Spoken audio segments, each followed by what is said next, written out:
Peace and blessings, everyone. What's going on? How's everybody doing? All that good stuff. Thank you for tuning in today. The Halftime Coach and Adjustment Show, episode number 14, with Philly Halftime and myself, Coach Ed.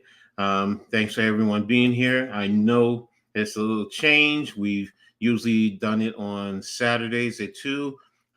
Shout out to Halftime and the Hardcore for working with me, because those who know me know I also cover college football. So this frees me up to do that. And hey, we're on Friday. You know, still a good time. So, and I'm really excited for this opportunity. So, but again, thanks everyone for being here. We appreciate you. So, ready to get into it. Again, thanks to the Hardcore. Thanks to Halftime. Also, before we really dive into it, everyone, make sure you hit the like button on the Hardcore Sports Network, on Philly Halftime, and on Coach Ed, Amazing World of Sports. Make sure you subscribe if you haven't already done so, and hit the notification, share on all your social media platforms. And if you have the opportunity, to always comment. You know, even if you just say hi, just, comment, let us know you're there. So we appreciate everybody. But let me check with my brother. How you doing, Halftime? What's going on with you, bro? Doing good. Just got done work, and I'm a beat puppy dog, but you know how it goes. Mm-hmm. Just another day, baby. Just another day. Well, I have to ask you, because I heard a rumor. I don't know if it's factual, but you have some new members to your family? Yes. Apparently, yes, I have new members of my family. I got not one little kitty cat, but I got two. And Chad's going to get beat, because I think it's Chad's fault. I think Chad caused this issue. I got two little kitty cats now. With two dogs, it's not going to go good. There you go. Oh, man. Look at that. Look at that kitty Here's cat. kitty cat. I'm not a cat person, but here's the kitty cat. See, I'm actually a cat and a dog person, so I've had them both, and I love I'm a cats. dog person, but the cats eat wires. Mm-hmm, You know what I mean? You watch Christmas Vacation. Mm-hmm. You watch Christmas Vacation. You know that cat ate that wire and he got fried. So yeah, fried. You definitely got fried there. So, but welcome to your family there. So, I know your kids are gonna love playing with them. I know my granddaughter loves her cat. So, Well, we had the cats in a room, so they can get used to it, the dogs and all. And my family has never lost a room. I can't say hi to my kids. I can't say hi to my wife because they're all in the damn room. They all day long they've been in a room, so it's funny. I understand. You got a household there. So let's check in the chat. What's up, Daniel Berry? Thank you for being here. This Halftime. Thank you. We definitely plan on having a great stream. So what's up, Chad? Thanks you for being here. The culprit. Dad, you're getting beat, damn it. I'm gonna have it. I'm getting blazed to beat Chad with a belt.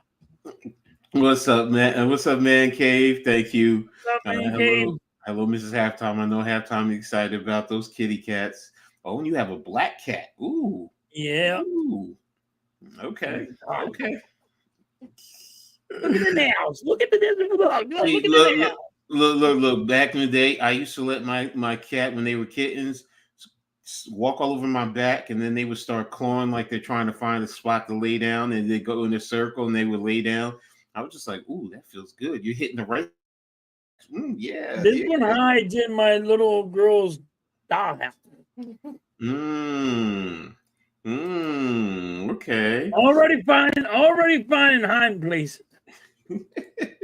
What's up, Screaming Jerry Lee? Thank you for being here, man. Good, Jerry. He said I told you. Yeah, I know. What's up, Mike O'Neill? Thank you. Yeah, we're going to get into that in just a minute, Mike. So trust me, we'll talk about that. Congrats. Good, O'Neill. I hope that cat is the name Michelle. What are the names actually? I don't know. I think the black one they named it Oreo, and the other one was named Skittles. You know what's so funny? My cat's name was Twix, like the candy, and she looked just like They were when you crack it open, the layers. She looked just like it, so that's why I named her Twix back in the day. So you see, great minds think alike. See, there you go. So. All right, so let's get right into the topic of the conversation. So right off the bat, we would ask last night, Tua Tagovailoa was injured. If you haven't already seen it, you can pull it up. He was breaking free, running free, and I forgot the name of the defender, the one who was hurt by the Buffalo Bills, and they had to save his life on the field. He ran right into him and, has a neurological incident. It's just like, when you get knocked out and your body goes into the stiff spasms, pretty much the same thing. There's so many different debates about it, but, yes, he had a concussion. Some people say, no, he hasn't. I'm not a doctor. I don't know. He's still being looked at for and getting for a concussion, so it's not official yet. Thank you, Daniel. DeMar Hamlin. So yeah, no, I mean I agree with you, and that's the thing about it when situations like that, they're going to go through a lot of evaluations. So, but I mean, first of all, he did get his money, so I know with his signing, someone was talking about it today that it's $90 million the day he was signed. I think if he goes out with the injury, it goes up to like 150 or something like that. I don't know. I didn't look at the contract, so I couldn't answer that. But should he retire first and foremost? Let's take football out of the equation. What about his health is as a person? He's married, he has kids. Being able to be there for your kids and not be in a vegetated type of a state. Should he retire? Or should he continue to play if he gets the okay to play? What's your thoughts? Well, I think he should retire. 4 concussions, 1 in college, 3 in the NFL. If I'm not mistaken, wasn't 2 concussions in like 1 game? They thought it was a concussion, but no, they didn't think it was a concussion. They thought it was something else, and then he went back in, and then he ended up having a concussion. Yeah, it was like 2 concussions though. But anyway, all right, so he has 3 concussions here in the NFL, and he has 1 in college. Thinking about your family has to come first. Your kids, your health wise, you're gonna have to be okay with it. You got to make that move. You got to make that adjustment. Hey, you can become a sports analyst. You can do anything else, but you have to get away from this because, like you said, Coach, what's he gonna do? Be a tomato. He's not gonna know what's going on. Look at Troy Aikman. Troy Aikman has a lot of concussions. He's a sports analyst, but he had to retire because he had too many concussions. I think his best thing that he does is he retires. If this one's a concussion, I am almost positive it is the way you watch them go down. So, I mean, health-wise, for the family, I say do it. Now, I do think this one, Coach. Mm-hmm. I think the NFL needs to make him retire. If not, if he don't retire, I think the NFL should make him retire. Now, this is why. And I understand the money situation, but guess what else is involved? Mm-hmm. The NFL getting sued because of all the concussions, and you're letting the guy come back in. And once you get one concussion, it's easier and easier and easier to keep on getting concussions. Mm-hmm. So I think the NFL should step in. Okay. And say, yo, that's enough. We have to put you down. Like we had to part ways because we had to look for your health. And as a human being, Mm-hmm. you had to, as the NFL, as a human being, you had to look for his best interest. I mean, you could put him, you could say, hey, listen, retire from football, come up into the freaking office in the NFL with us, and, we'll get you a job up here. Help the man out, because a football player is never going to sit there and say, I'm done. They don't know when to call it quits. They don't know how to call it quits. And it doesn't matter if it's baseball or football or hockey. They don't know when to call it quits. Mm-hmm. You're going to have to help them call it. So I think the NFL should step in. You might disagree with me on that one, but I really do think they should step in. There's a lot of things, a lot of layers to that. So I'm going to take it a little by little. The first thing, should he? It's hard to say. His head coach, Mike McDonald, said it best. It's really hard to say, to tell another man, especially if he gets the okay from the medical, because that's the thing. If the medical says, okay, he's cleared, he's good to go, he can play, like you said, players are going to keep going. Yes. Now you said most players, you're right. They're going to keep going until you literally bury them. I used to have this saying, I'd rather die on the football field than to quit the game. But I had spinal issues, being a single dad. I could have rehabbed and kept going. But I said, no, I didn't want to take a chance because one, my kids, they already were down to one parent, their mother passed. So there are players who do make that decision to walk away. We just don't usually hear about it. As far as the NFL, I get where you're going. Okay. But it's also an issue with the union. See, that's the thing. You can't make it. You can't make that's where the line crosses. You can't make them. You can suggest, but if medical say that they're good to go, that also, in a sense, absolves the NFL right now from legal actions. See, no, because then that's what they've been getting sued about. They got sued because they were hiding issues with concussions, and then the issue about the possibilities leading to CTE. That's where they got sued. If you were to take a standard player's contract, there is an addendum in there that all players assume the risk of liability of injury leading up to and including death. It's in the contract. Right. So that absolves any sports agency if you give players those contracts that, if they get hurt, it's not the league's fault that you got hurt. You're playing a sport that's violent and you can get hurt and you can die from playing football.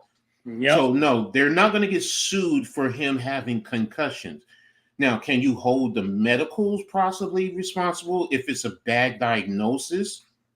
Okay, that's the issue. But now, what do most people do normally? You go get a second and sometimes a third opinion. So, right. And I've seen the league do. I've seen teams, not the league. I've seen teams do that. So there are steps and processes that will go along the way. So So the NFL cannot make a player due to injuries, retire, unless unless the medicals tell them that they shouldn't be playing. Then that's a different story. The NFL and any team will say, no, we're not signing you. Medical, you're not cleared medically. Like you remember the guy from Pittsburgh that had all the concussions, and he went on oncoming traffic and took on an 18-wheeler that I think it had like rocket fuel in the diesel, and he blew up, and he told his ex-wife, "I'm done. I can't take this no more." You got it. This is why you had to sit Tua down and tell him you don't want to get like this. You have to stop this stuff. Yeah, you should, but if he doesn't, that's the thing. If he chooses not to, there's nothing. As long as he gets medical clearance, see, that's the issue. That's where the league and the teams have coverage. If you get medical clearance, you can only say, "Well, we went by the medical," so you can't sue them. That's the thing. I'm just talking about when you said that NFL needs to make him. They can't. You can't make another grown person do whatever that, even if we know it's, if you want to put a loaded gun to your head and play Russian roulette, we all know, that's stupid. Don't do that. But if they do, then right. Yeah, that's also also get back to leather helmets. So, but I mean, if I'm thinking about it, like if that was my son, yeah, of course, I'm going to look, bro, you got your money. Stop it. You can do other things, you got to think about your children. You got to think about your wife. Don't waste your time. You've had too many. It's a recurring thing. So, now if the NFL or the Dolphins try to cover up that he's having a concussion, and like you said, they hasn't been stated that he's officially has a concussion. Anybody with common sense said, bro had another concussion.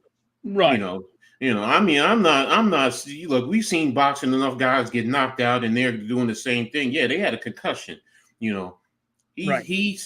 had a concussion. So, should he, in my opinion, it's like I said, I'm kind of like Coach McDaniels. If he gets clearance, it's how am I to tell another man what he should and shouldn't do? Do I? It's hard because the human side of me says, he should retire, man. Right. There is the competitive side of me, and I listen to that too. But the whole thing stems from the medicals. If the medicals say he's good to go, now if they say, there is the possibility one more and it could lead to this, then you know what, bro, sit down. And that's the truth, that he should sit down. You know what I mean? He just should sit down. He should retire. Yes, it's. I mean, like he can go do something else. Sports analyst, he can go upstairs in the NFL. I'm sure they'll take him. Oh yes, they always find places for him. So it ain't like he don't have another job. Exactly. No, and look, to be honest with you, he don't even need another job. Come on, bro. That man got money. Need another job. No, he's he's stacked for life. Yeah, and he can make that money work for him and his family and his family's family. So that part I ain't worrying about. So, but Damien, I'm going to tell you, if he, how it's hard to get somebody there. No, exactly. Because their heart's into it, and I understand it. Like if I'm telling you now, Coach, it would be very hard for me if I was a millionaire to do what I do. To step away. I don't know if I could. I don't know how. You know what I mean? And I'm just a construction worker. And it's physical labor. But if I even hit the lottery for $140 million, I don't know if I can step away. And that's just the honest opinion on me. Now, my wife would probably hit me with a guitar and say, there you go, you're done. But see, what you're saying is doing stuff when you have the opportunity to do stuff that gives you a different purpose in life. I get what you're saying. Right. Because you're right. When you're financially, when you're financially set, you're stable, you're secure. Yeah, there's other things you can do. Yes, you can travel and all of that, but it's not like you're going to travel 365 days a year. You're going to want to do something, even if it's charity work. Yes, I get what you're saying. He's right. But Damien, here's the thing, the fallacy in your statement there. Okay. One, McDonald should not be fired because it's not his fault in terms of how he performs out there on the field. Do I think do I think that they teach and talk about sliding? Yes, I do. Right. Are there probably, more methods in terms of coaching that you can instill and teach? Yes. Even me as a coach, there's always things that are ever evolving and I'm seeing, and then you change, but it's not his fault that Tua didn't go out there and slide. Right. It's not his fault. I mean, now this is what happens in football, Damien, about the sliding. They actually are taught by professional baseball players how to slide, to take a slide. They show you how to slide. If you're going head first or whatever, they show you how to slide. This is fact.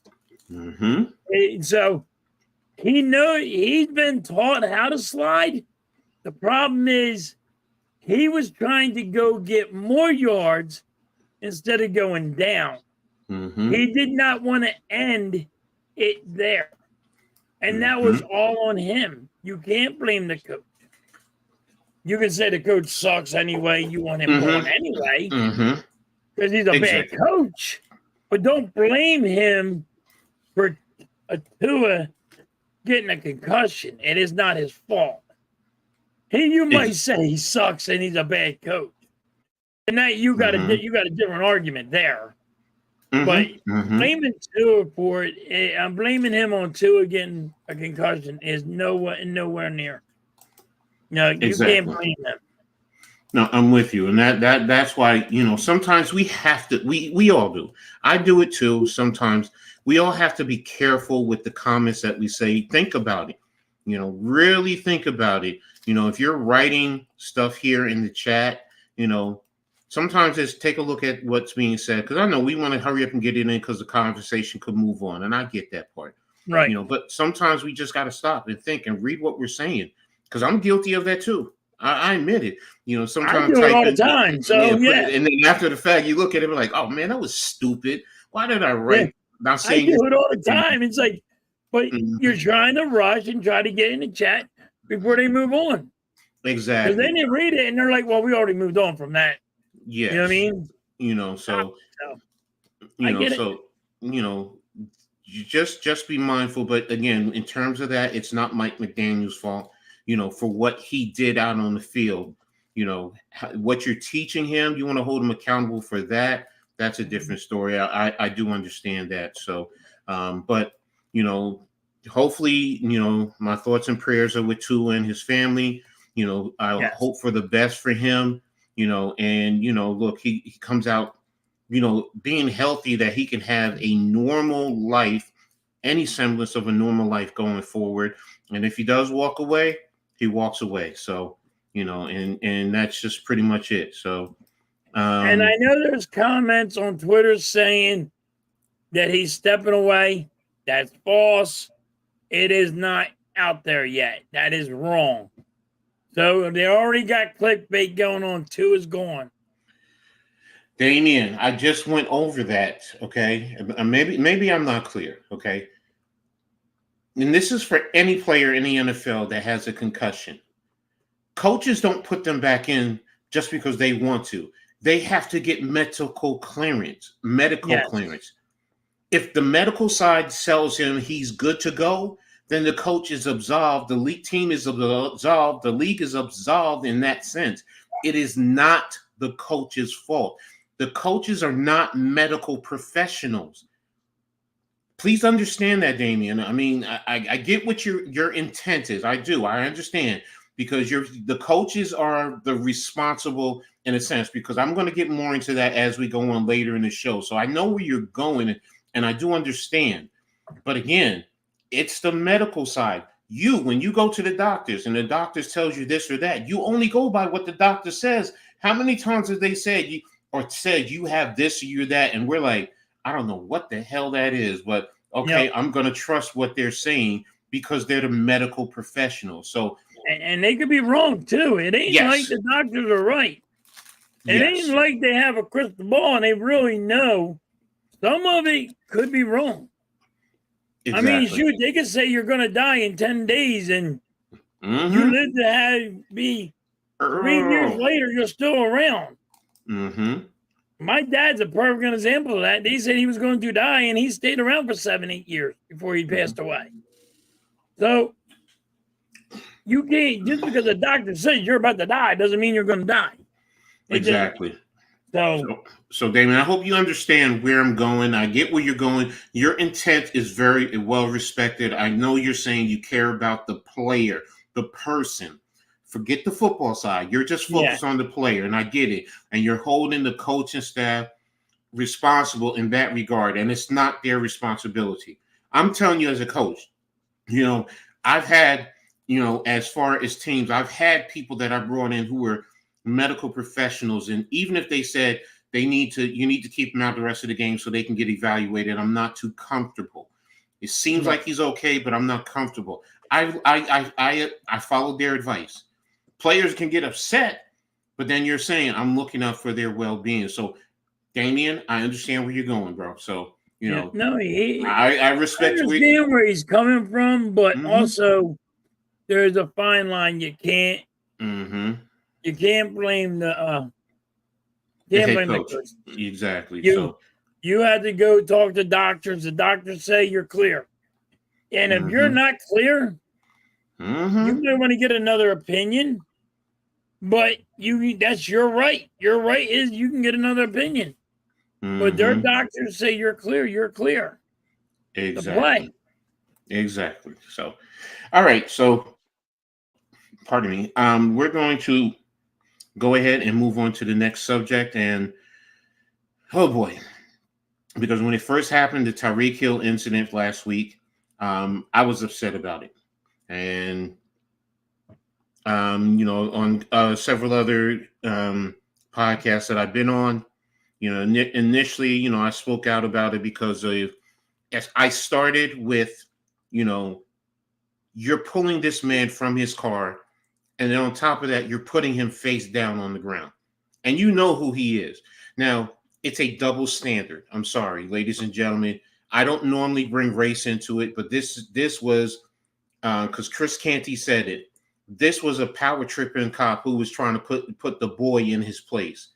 But now when you go and you look at that golfer who was arrested, he wasn't put into the ground. They handcuffed him standing up, and they treated him with respect. This was a traffic stop. A traffic stop.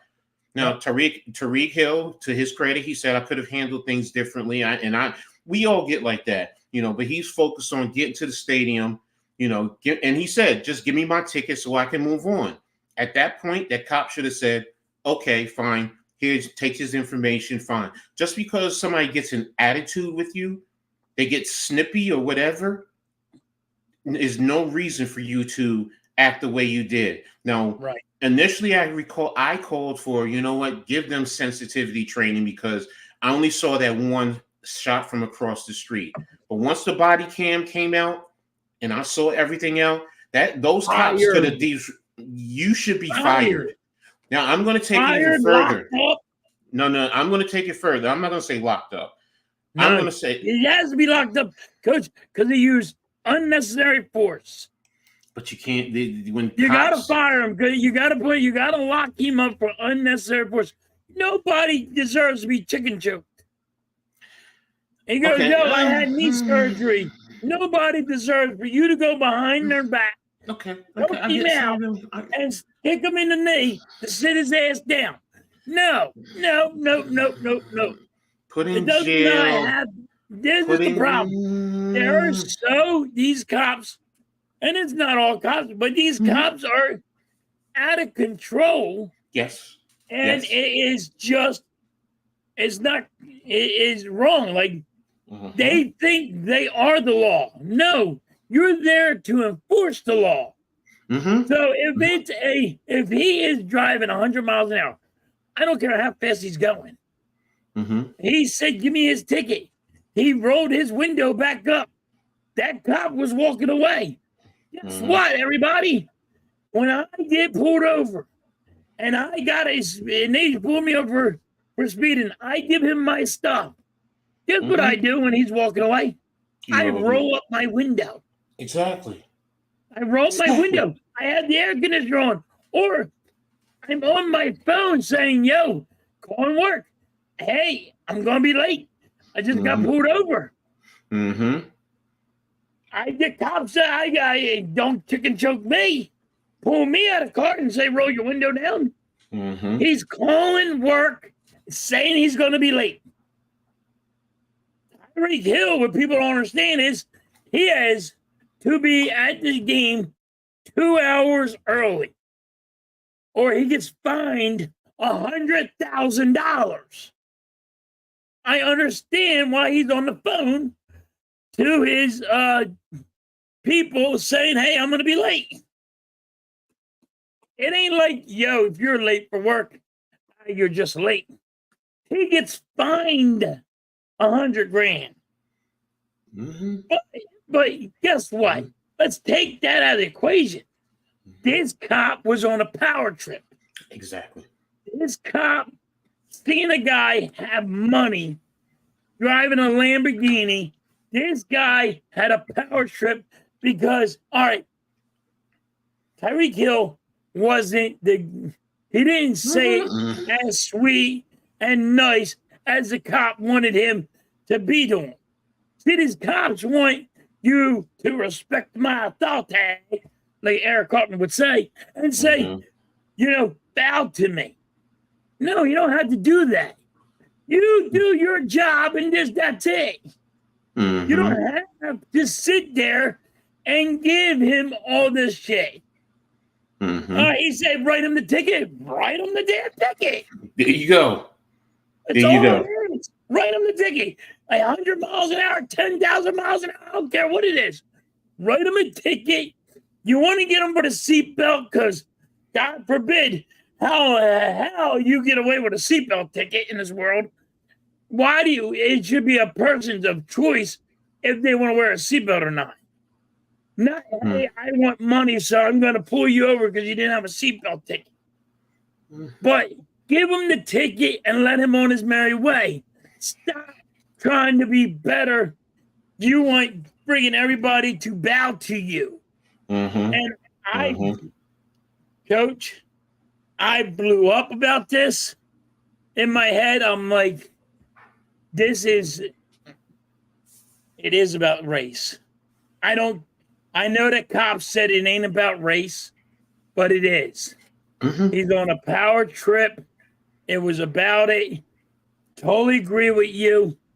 This cop needs to be locked up. Listen, I would, every cop that was there, because they did not stop the other cop and correct him. They all lose their job. But the guy that chicken choked them and grabbed him from behind and forced him down, the two cops that did that, you go to jail for you're using too much force on something you had no right doing. You lose your job and you go to jail. Okay. And if you put this way, Coach, and I'm going to say this, Tyreek Hill, that man needs to sue the police station, the city. He needs to sue everybody. Don't get me wrong. What he said in his statement, he was being nice about it. But guess what? Nice guys finish last, and you need to smack them in the mouth. That's what they need. They need to be smacked in the mouth, and held accountable. And that's it. That's what has to happen. Tyreek Hill has to sue him. Sue everybody And then guess what? Maybe something will happen, but it'll never happen. It's never going to change because you're letting them do whatever they want. You let the cops do whatever they want. Okay. And I agree with you that they need to go through training again. But those Sometimes. cops that physically harm that man need to go in prison. Here's my thing on it. Okay, I'm going to take the going to jail out of it with the excessive force because that's legal purposes, and I'm not a lawyer, so I know lawyers would handle that and debate it. So you know what? If the state's attorney feels that that's what they need to do, then fine, no problem. But my thing was, they need to be fired, number one. But here's the thing: they should never work in any form of law enforcement, any Right. form. Now, when I say Right. any form, I mean Security even the guard, whatever. Yep. correctional security guard. Yep. They should not even be a bouncer. They should not be able to start a bouncing business. No, you should not be able to do anything in this type of industry ever Can't be a again. bounty hunter. You can't No. go get your own business and No, try none to of be a that. bounty hunter. No, you No. are done. Exactly. That's my thing because that's what you would see cops do, even though because cops get fired from one agency and they'll go to another agency. Yep. No, because you're still a power tripping type of a person. And that's what I don't want to see in our society where you have those type of people in that type of position. No. You know what? You be just like every last one of us. And if a cop pulls you over and let you go through that type of experience to truly understand how it is. So I understand fully. I'm telling y'all from experience. I got pulled over back in 2013. And no, it was 2015. Sorry, 2015. And the cop pulled up and came running up to me, you know, rolled down my window, and the first thing he says, "Where the F are you coming from?" And my look, and I said, "Excuse me, where the F are you coming from?" "I'm coming from home going to football practice, officer." And I said it just like that. "Get out of the car."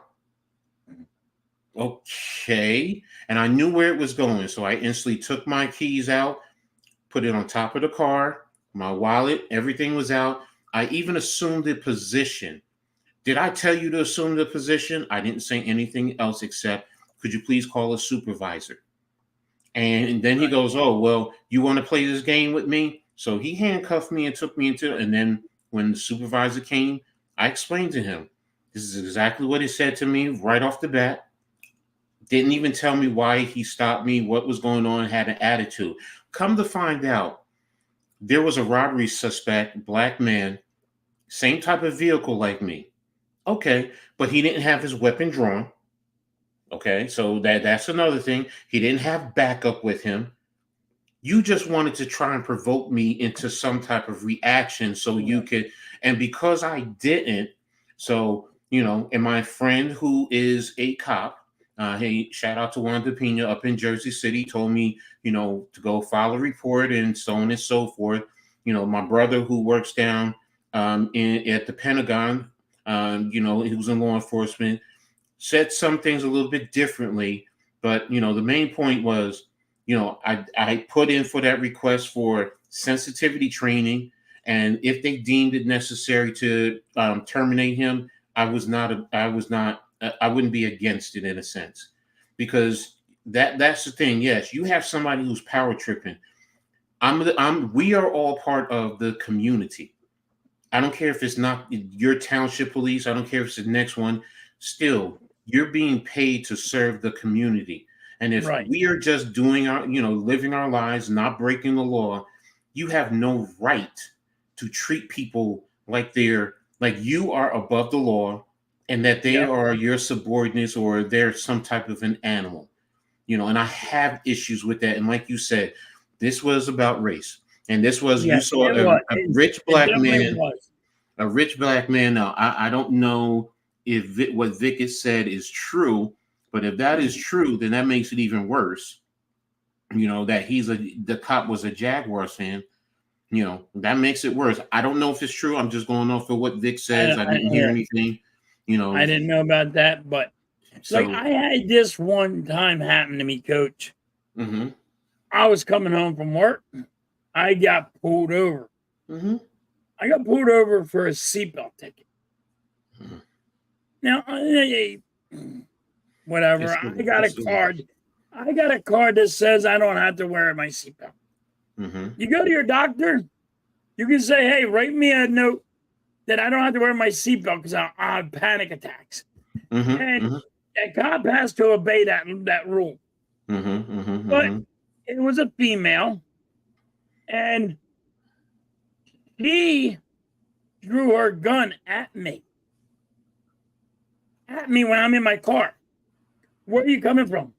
Work. You're supposed to tell me that you have a gun. I said, I don't have a gun. I have a gun permit. My gun's at home.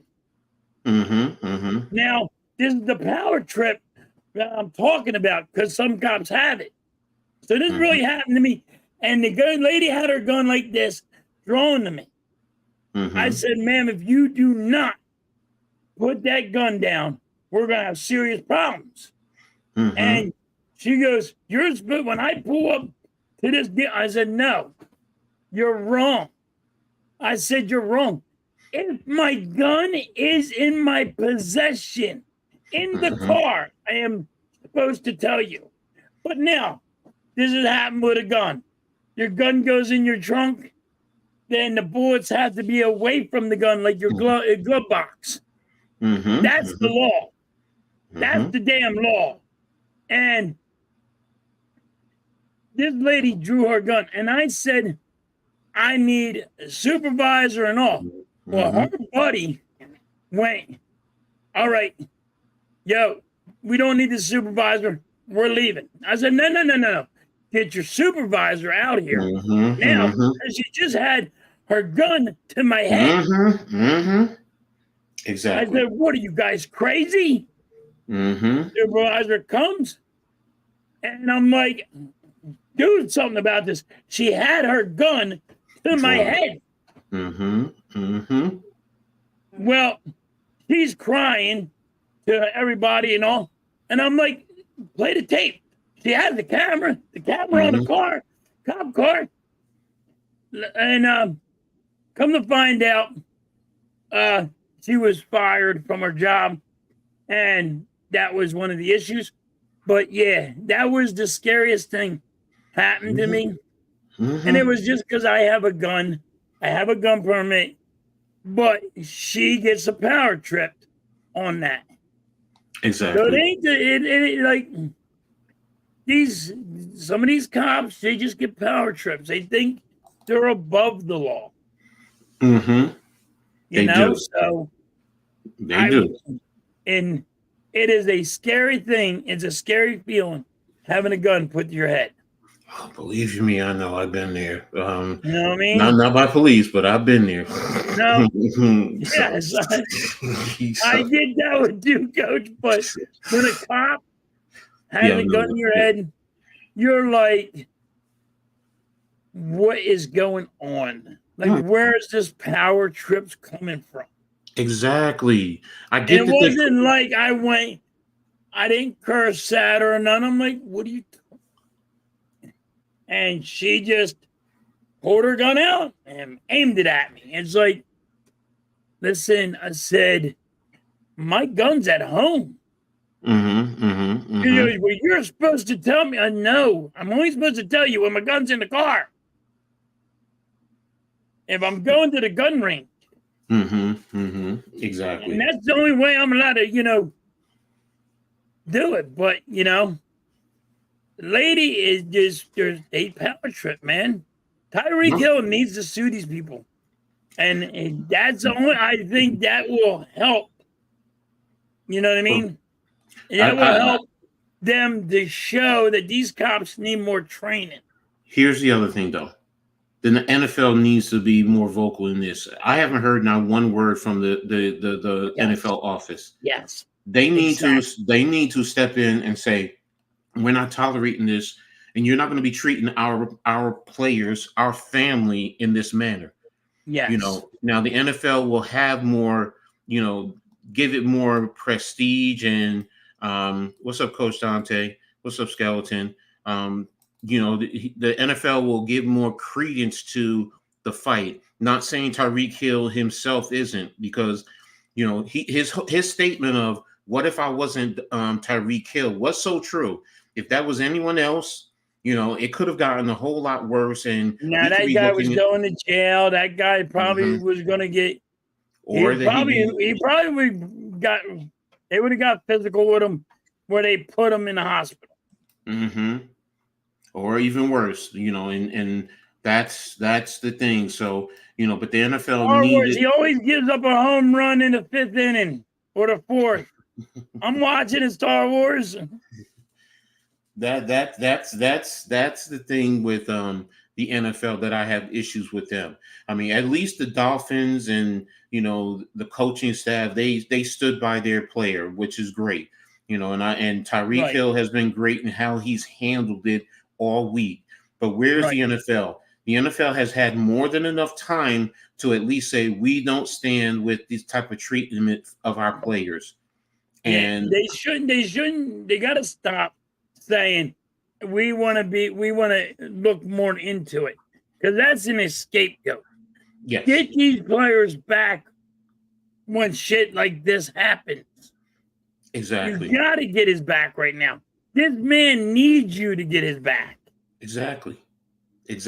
And that's where in all of this on that side, that's where I fault the NFL, because they're not vocal.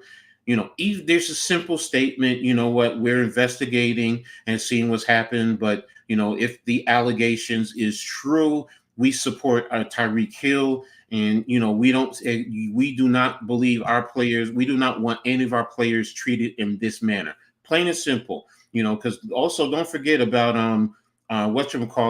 who was there with him, you know, his 2 teammates, you know, but, you know, they want to go after them also for what reason? Right. You know, they just want to make sure, no, you don't want them recorded. Make sure he's okay. And the thing is, yes. If you're following somebody in a car and they get pulled over, you go in front, you wait. Exactly. And you just make sure, look, you know, I'm here, this is my team, you know, my family, whatever, you know, to go on, to get going and to be aggressive with them. No. They were pulled over. You had the traffic stop. Cars were already going around. You know, in that regard, it's secure. You know who these guys are. You really do. You know, you heard them say that's Tyreek Hill. And you know that's Calais Campbell. Another thing is, yes, the cops have been suspended without pay. It's not good enough. No, it's not. But they got to go through due process. Nowhere good enough. My opinion is the 2 cops that manhandled him, kick and choked him, they need to go to jail. They really need to go to jail. What's up, Blaze? What's good? What's up, Blaze? The only thing, like I said, halftime, it's going to be hard to go to jail, because the first thing is, what are you charging with? Excessive force? That I don't. Over nothing.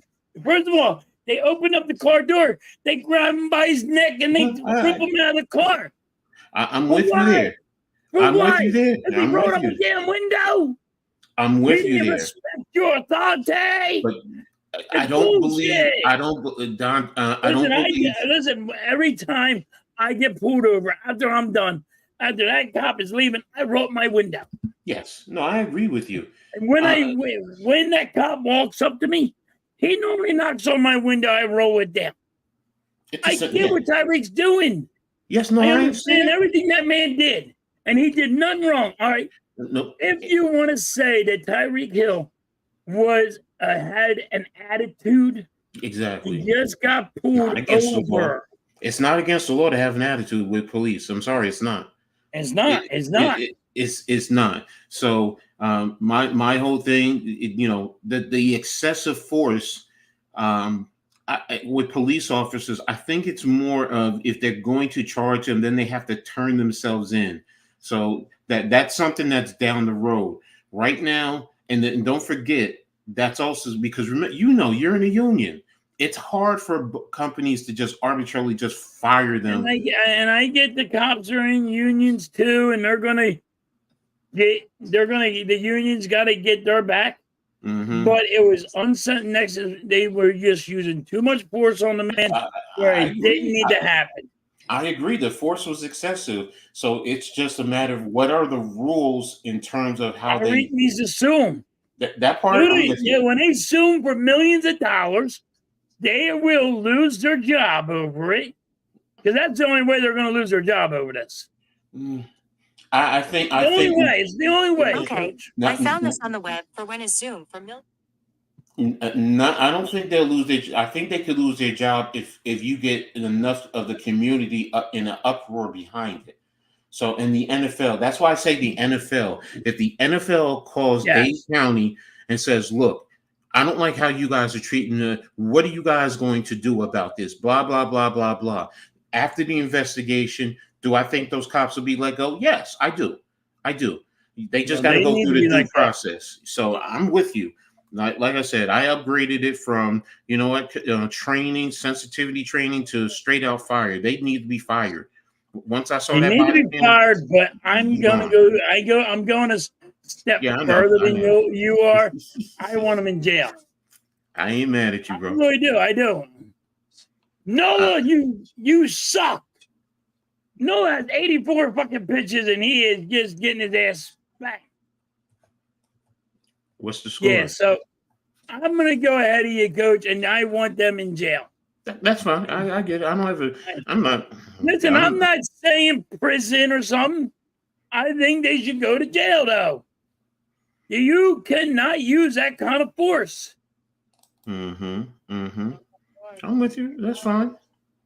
So, all right. So now let's go ahead and close the door with the Tyreek Hill incident. What's the hell is with my hands? All right, here we go.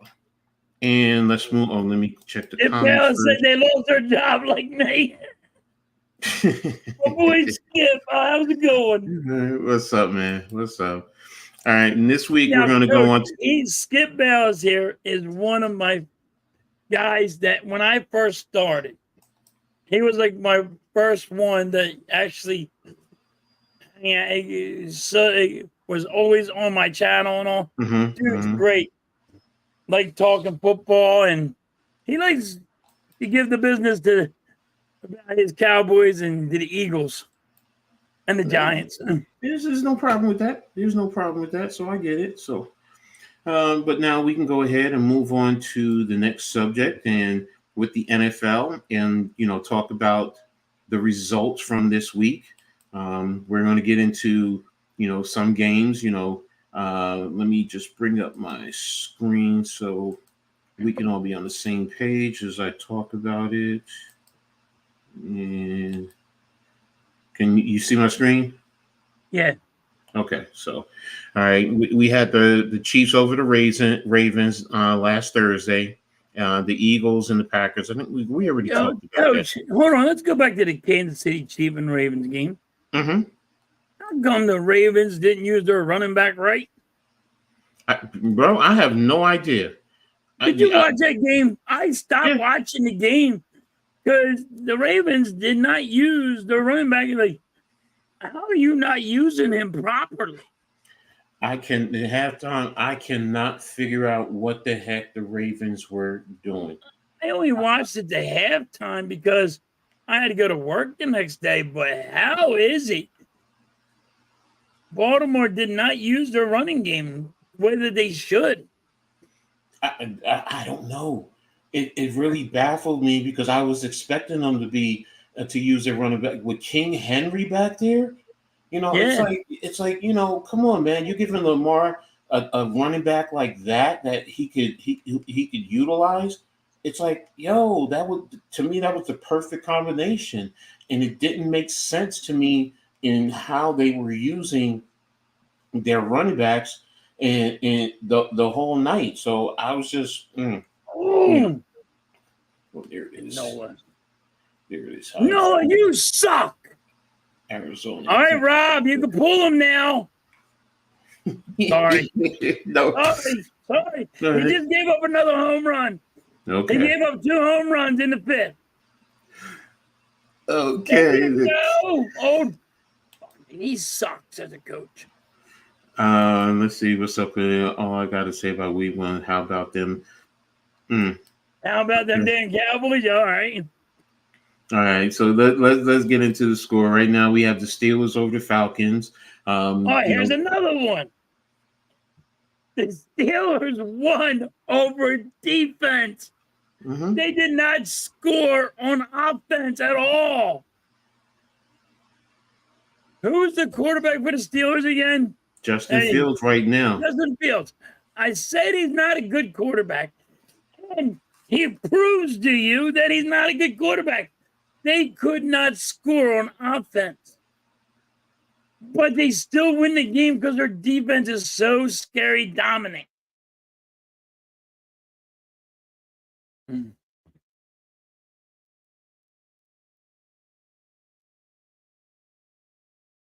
Sorry about that. My mic was muted. I was going to say, you're muted, Coach. Yeah. I'm still muted? Oh, no, I'm No, unmuted. you're good now. All right. So, yeah, the Steelers over the Falcons. Some of that also with the Falcons. Did you watch the game or no? No, I didn't get to see any of the games. So, Sunday, I actually was doing the Liberty game. So, I was, I didn't really watch. I watched the Giants game, which, I'll get into in a minute. But other than that, I didn't do any other game. Did I do? No, I didn't do any other games. They didn't do any late night games. They didn't do Sunday. What was Sunday night? Wait a minute. Sunday night was. Who was Sunday night?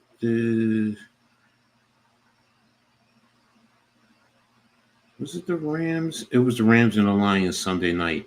No, I didn't stream join any streams. So, after the Liberty game, I was just watching the Rams and the Lions for a little bit. So, but yeah, that was it. So, but I did see some highlights, so on and so forth. And, I get up to date. So I know what was going on. So, especially with the Steelers, my dad's a Steelers fan. So, I get my updates on the Steelers. Right. Some of it was also their quarterback play. Kirk Cousins just didn't seem, his normal self. He's Kirk Cousins. Yeah, but he wasn't even Kirk Cousins. He wasn't even up to that point. So, look, the Steelers got the win. So, and that's all. The Cardinals with the Bills. Oh, you missed the Eagles. No, we talked about it on Saturday because they played Friday. Oh, that's right. Never mind. We did. That's why I was like, about it, Coach. It's been a week, man. Yeah, I know. And we changed the time. I get it. So listen, I forget everything, dude. My brain I got so much on my mind. Everybody goes, how can you forget all the time? Do you know how much shit I got to go through every day? Mm-hmm. I forget what I done yesterday. I'm with you, bro. So, but you had the Bills and the Cardinals. The Cardinals were winning at first, but the Bills came back to win that game. The Bears and the Titans. The Bears, if it wasn't for their defense, they would have lost that game. Their offense, Caleb Williams is,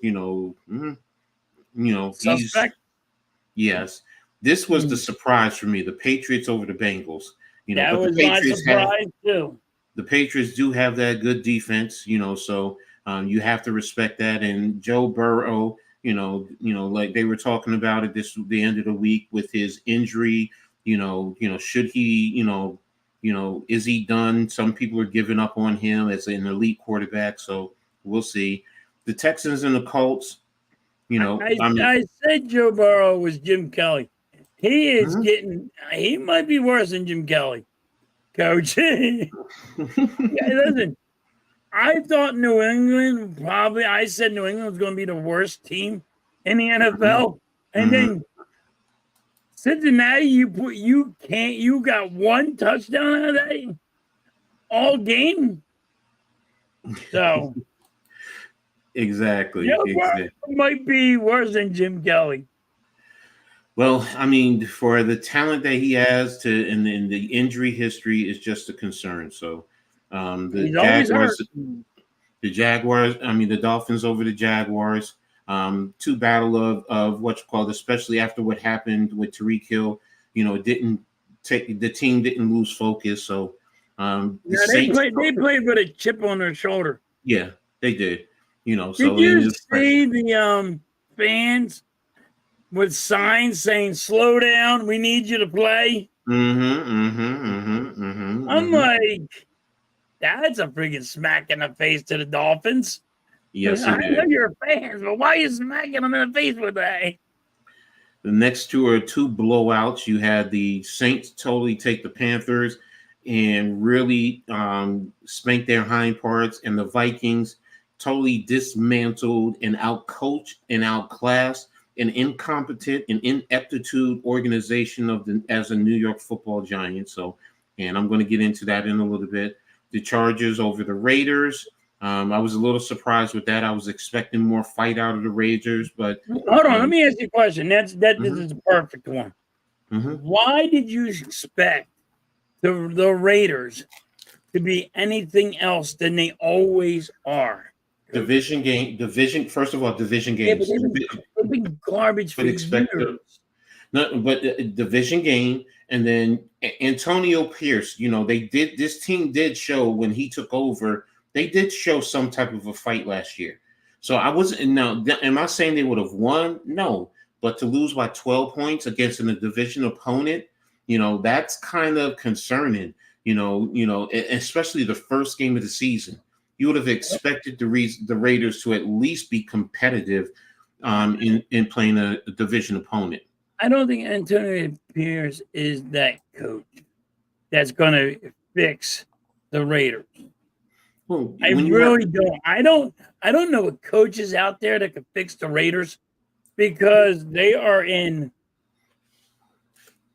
shooting themselves in the foot every time they play. That's ownership.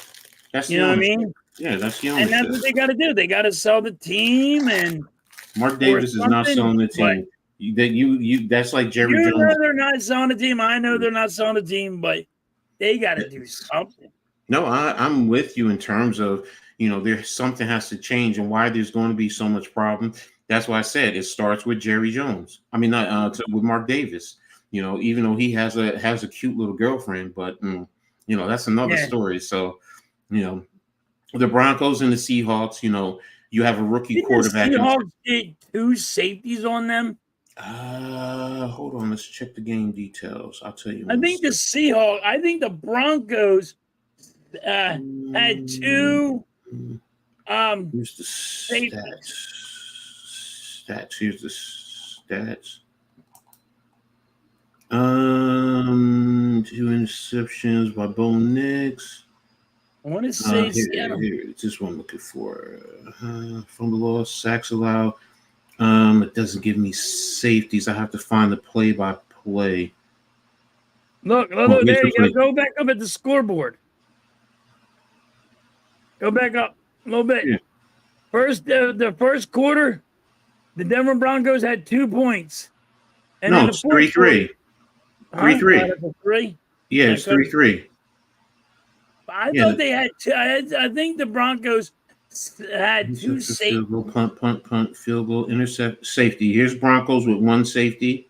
Okay. This was in the second quarter at the 6-second mark. Scoring play, shotgun, Geno Smith, incomplete pass, short left pen. DK Metcalf, it was a holding penalty against the Seahawks, which is 1 safety. And they got the second one so you're right. It was 2 safeties, second quarter. And they were both. Yeah, you get 1 safety. You don't see a lot of safeties in football. And you got in one game, you get to watch 2 safeties in the same quarter. That's crazy. Yeah. So good call. Good call, bro. Definitely good call. So, but yeah, there you go. You had the Seahawks over the Broncos, the Cowboys complete dismantling of the Browns. What happened to the Browns defense? They did not show up to that game. I mean, yeah. last year their defense was stacked, and they had nothing. Exactly. They definitely had nothing. So, it was a sad situation for them. And dealing with that quarterback problem, I mean, they're stuck. In Hold on. quarterback. Is he the worst quarterback? We're going to talk about that. We're going to talk about now. that. Hold on. I got 3 quarterbacks that are on there. We're going to talk about that. Trust me. Right. We're going to talk about that. Right. That's on the agenda. So, Washington, and I mean the Buccaneers over Washington. Jaden Daniels did a lot of running, but not much passing. So, Buccaneers, look a whole lot better, especially with Baker Mayfield in as the quarterback. So, the Rams and the Lions, that was a good game. No matter what, that was good. Yeah, and the Jets got totally bullied by the 49ers, man. Totally bullied by the 49ers. So I can say this for the Jets: stop fucking with Hassan Riddick, sign him, and get your freaking pass rusher because you're going to need him. Well, he's with Joe Douglas right now is looking like a buffoon. So you're right. They need to sign him, and the question is, will they? Will they give him the money that he wants? They have to. Yeah, we all know that, but will they, or are they going to keep being the Jets? Which is the whole thing. The Jets do Jets things. So Chris Canty said it weeks ago. He said, I don't trust the Jets because the Jets continue to do Jets things. And that's what they're doing. The Jets are doing Jets things. They're going to do it my way, and it's the wrong way. Mm-hmm.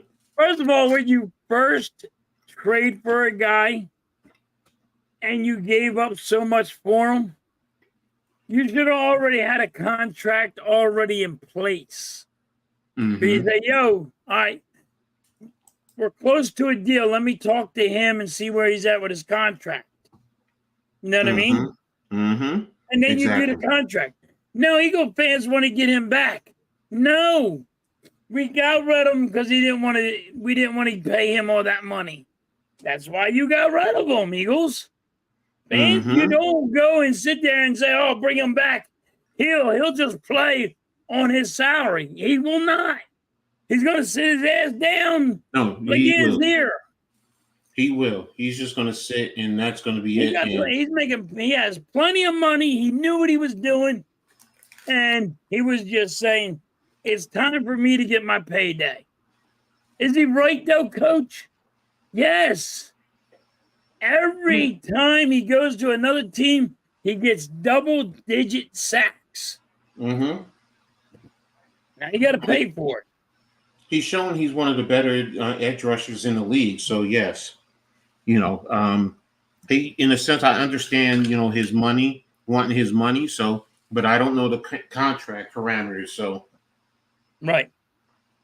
So, but the next thing I wanted to ask you in terms of the NFL, how good is Kansas City, San Francisco, Philly, Dallas, and Detroit? Are they that much better than the rest of the teams in the league? In terms like, are they the top tier right now? And then They're everyone the top else tier right now, but like in football, it's any given Sunday. Oh yes. And what I mean is, they're the top teams right now. Players, if a player gets hurt, corners get hurt, a quarterback gets hurt, they could drastically drop fast. You know what I mean? It's not like, that's why I say it's any given Sunday. You don't know what's going to happen. True. You know what I mean? True. You don't know. If somebody's hurt, you don't know how far it's going to go. I agree with you there. It is any given Sunday, and things change in a heartbeat. So I'm with you. I'm just looking for the standings right now. Here they are, team standings. Okay, now I got it.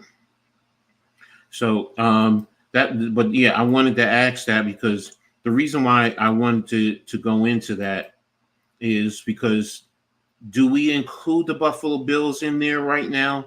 Baltimore already lost to Kansas City, so it's going to be rough. Are the Texans in the AFC? Are they right there, or are they still too young, too early for them? Which is why I'm asking. The Texans are there. Buffalo right now, the way they played Miami. Mm-hmm. They're there. I mean, but like I said, it always can go south for these teams. True. Now the Texans, everybody were hype on the Texans last year. Mm-hmm. Right? Everybody was, and everybody was right about them. This year's going to be different. True. Because now the NFL teams have seen what they have. So they are being prepared what the Texans have. True. You study. You got to study film, Coach. You know how it is. Exactly. You study film all year long. Guess what they did in the offseason? Study that film. How do we play defense against them? You know? Which is why I asked that question. Are they, a step underneath in terms of, tiered, in terms of the top tier? To me, they're a step under. They're not on the same level as Kansas City, San Francisco, Dallas, Philadelphia. I'm sorry, they're not. No, Detroit, I agree with you. Detroit is up there too. Same tier as the Colts. Yes. And right now they're on the same tier as Baltimore to me right now. Baltimore is a step down. I got the Colts with Baltimore. Colts are going to be good. But I don't know if they're going to be, you know what I mean? If they have that playoff mentality. Exactly. So that's why, I asked that question, bless you, in terms of, the teams and where they land, where they stack up in terms of the whole league. Now, I want to talk about your Philadelphia Eagles, man.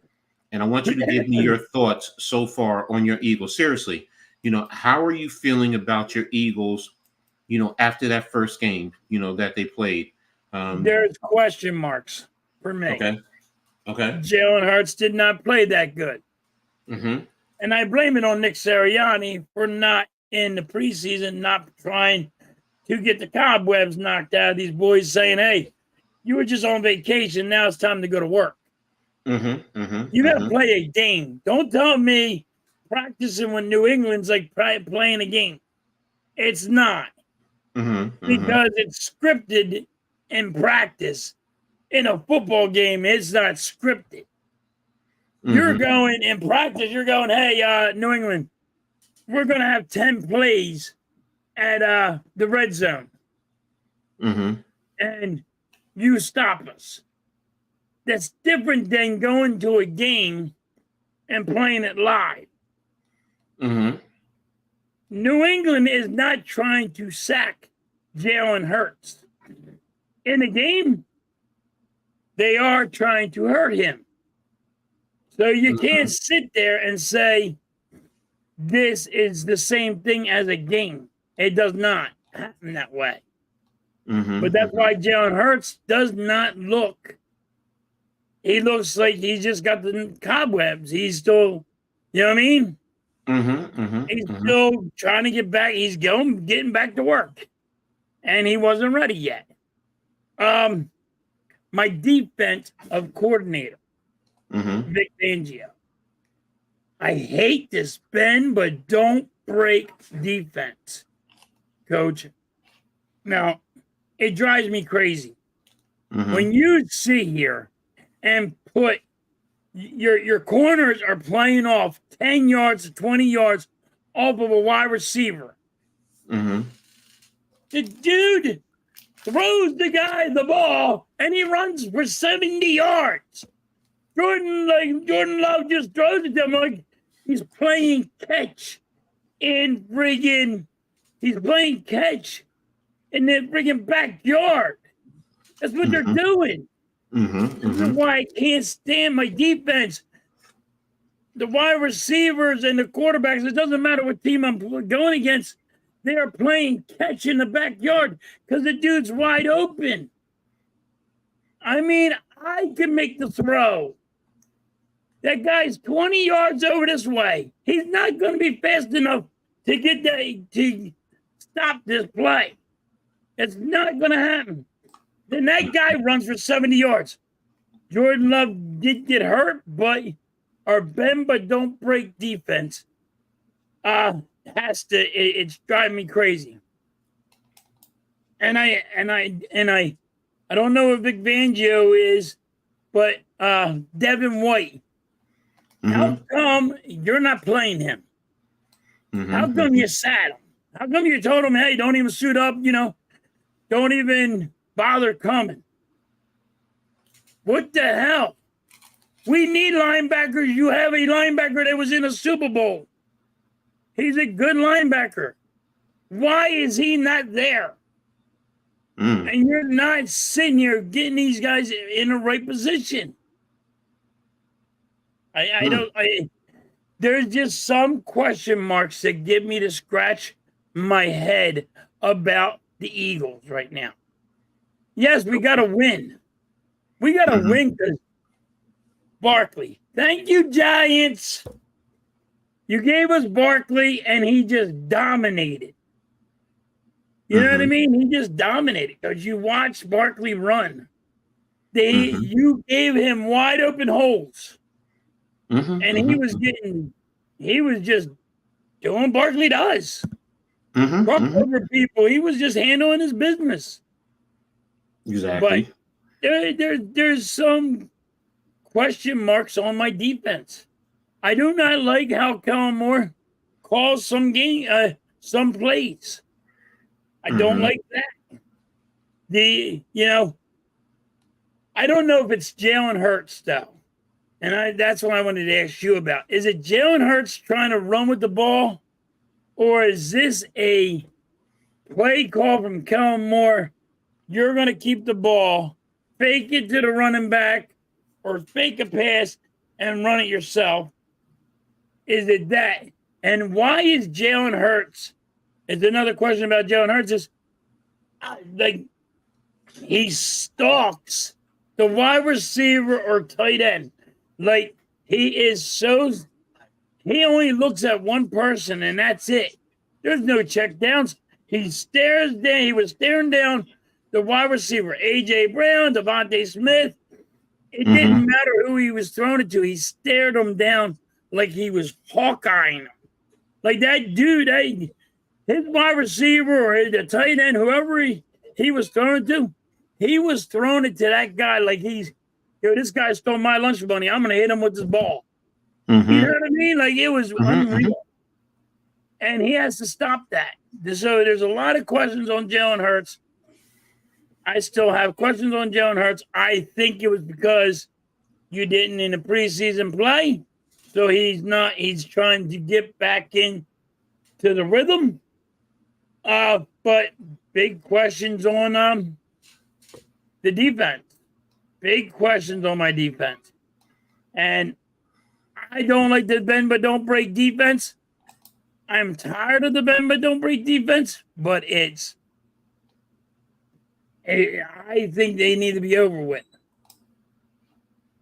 Okay. The Mets are destroying the Phillies, by the way. All right. In terms of the question you asked me about Jalen Hurts, it's more of he's taking what the defense gives him. Right. So, if it's, set to be a pass and they take away, your first, second, and third options, and now the run is the next thing in the progression, he's just taking it.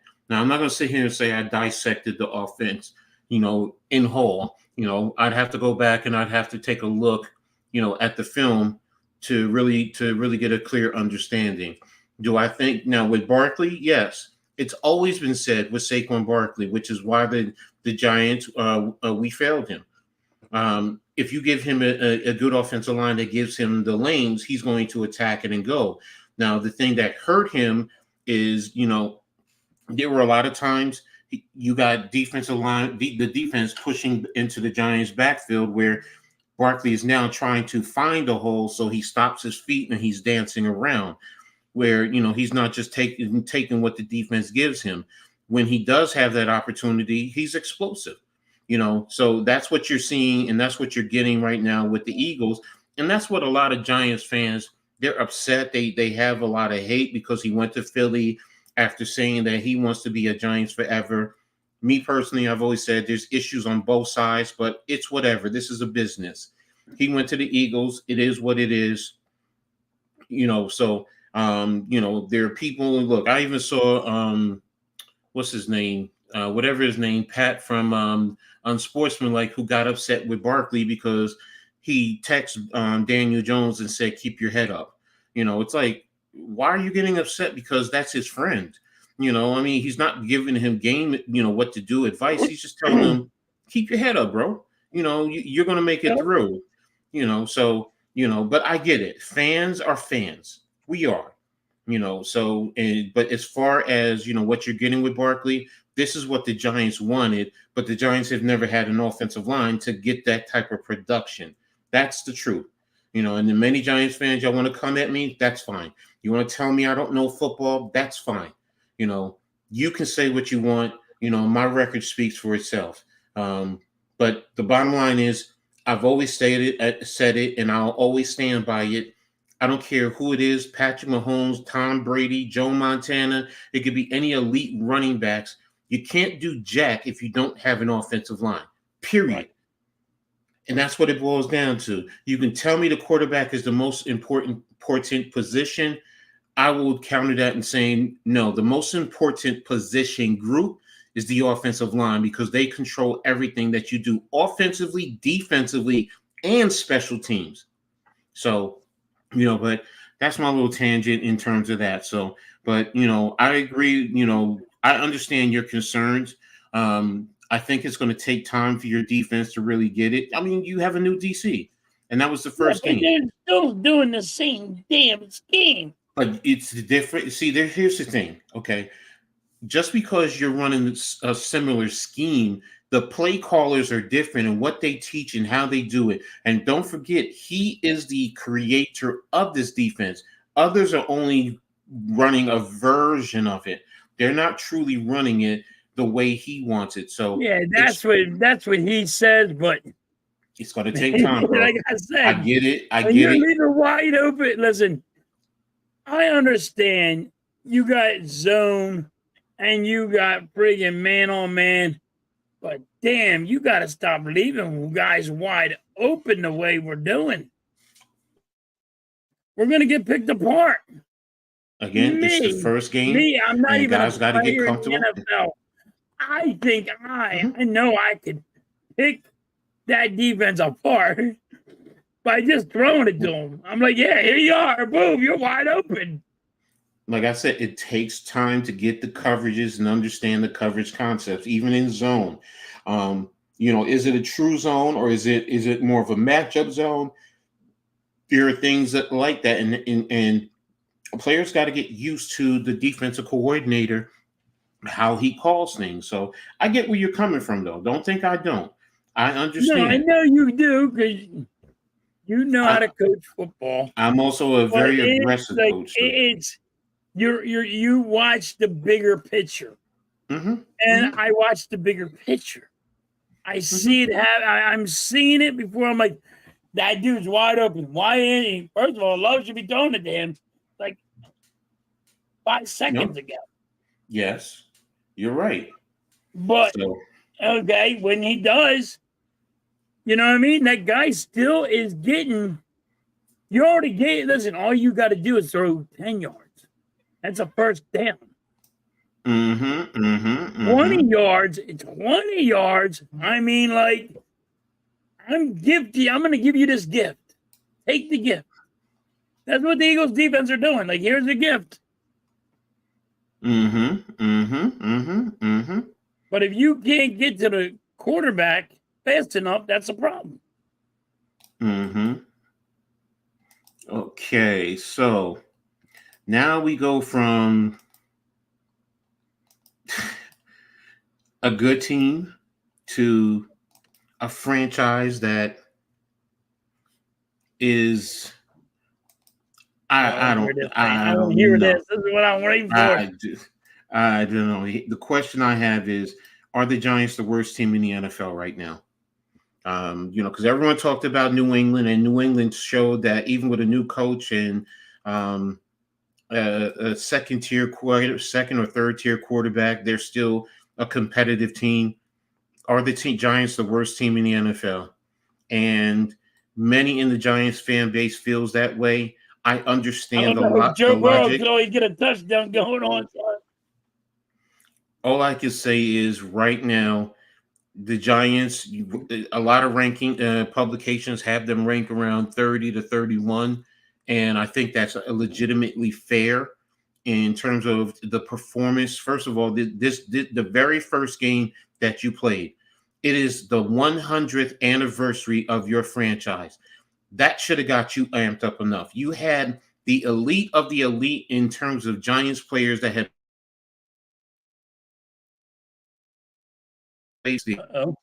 Phil Simms. You have the top 100 players, whoever's alive, there at that game. If this didn't get you fired up to at least be competitive, you let Minnesota, who many said they could be the last team in their own division, you let Minnesota totally bitch slap you. You let Sam Darnold you let his play look like he's Joe Montana. He did too. I was shocked. My thing with the Giants, are they the worst team? And I know Giants fans, y'all gonna come at me, even some of my my friends, and that's fine. Are they the worst team in the NFL right now? They're close to it. I understand the logic, and I used to fight against it, but I understand the logic. So, are they the worst team? They're close to it. They're close to it, which is going to lead me to my next question in terms of the New York football. Oh, in fairness, I gave you the what you call it. So let me do it for me too. One of my next questions in terms of the Giants, which is why I feel the Giants are close to being one of the worst teams in the NFL. It's always going to be in reference to leadership.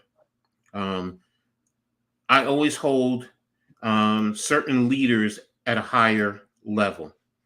And this whole situation is about Brian Daboll.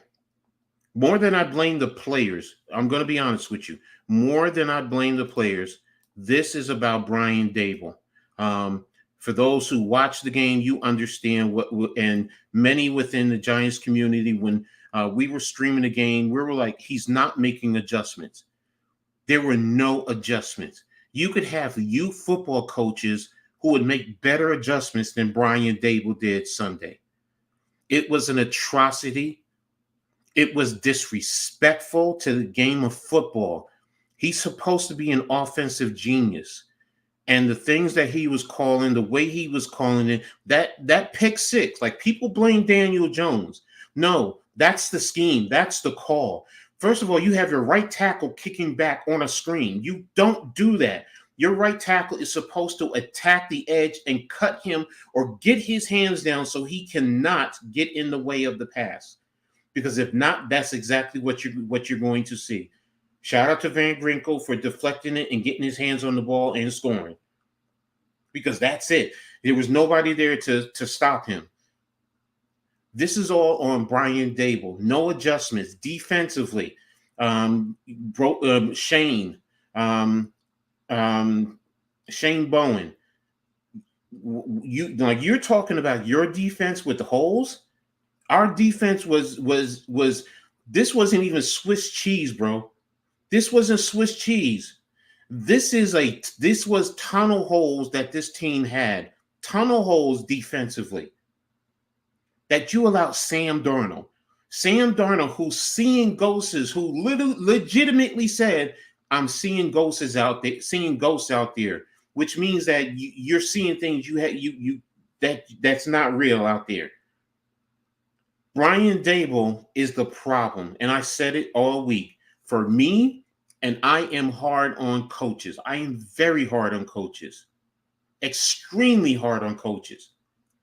And I've said it. And, some people have said, Coach, you're overreacting.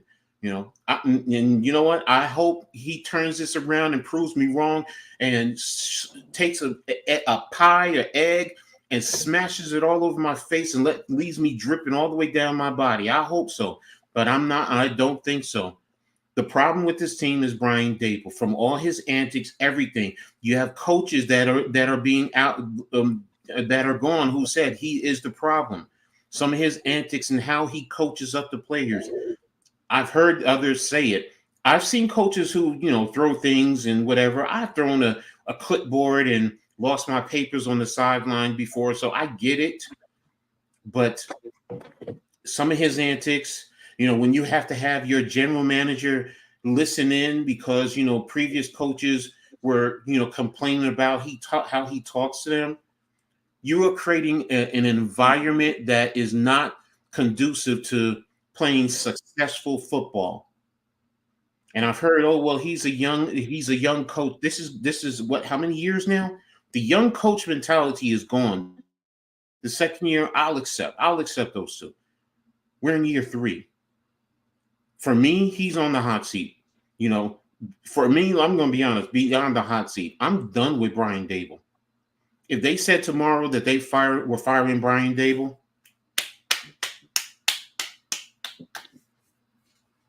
bye, see ya. And I understand he's coached under Bill Belichick, Nick Saban, and this is why I'm extremely hard, because you came to the Giants as being a quarterback whisperer, an offensive-minded coach who's a genius, who's going to help take this team.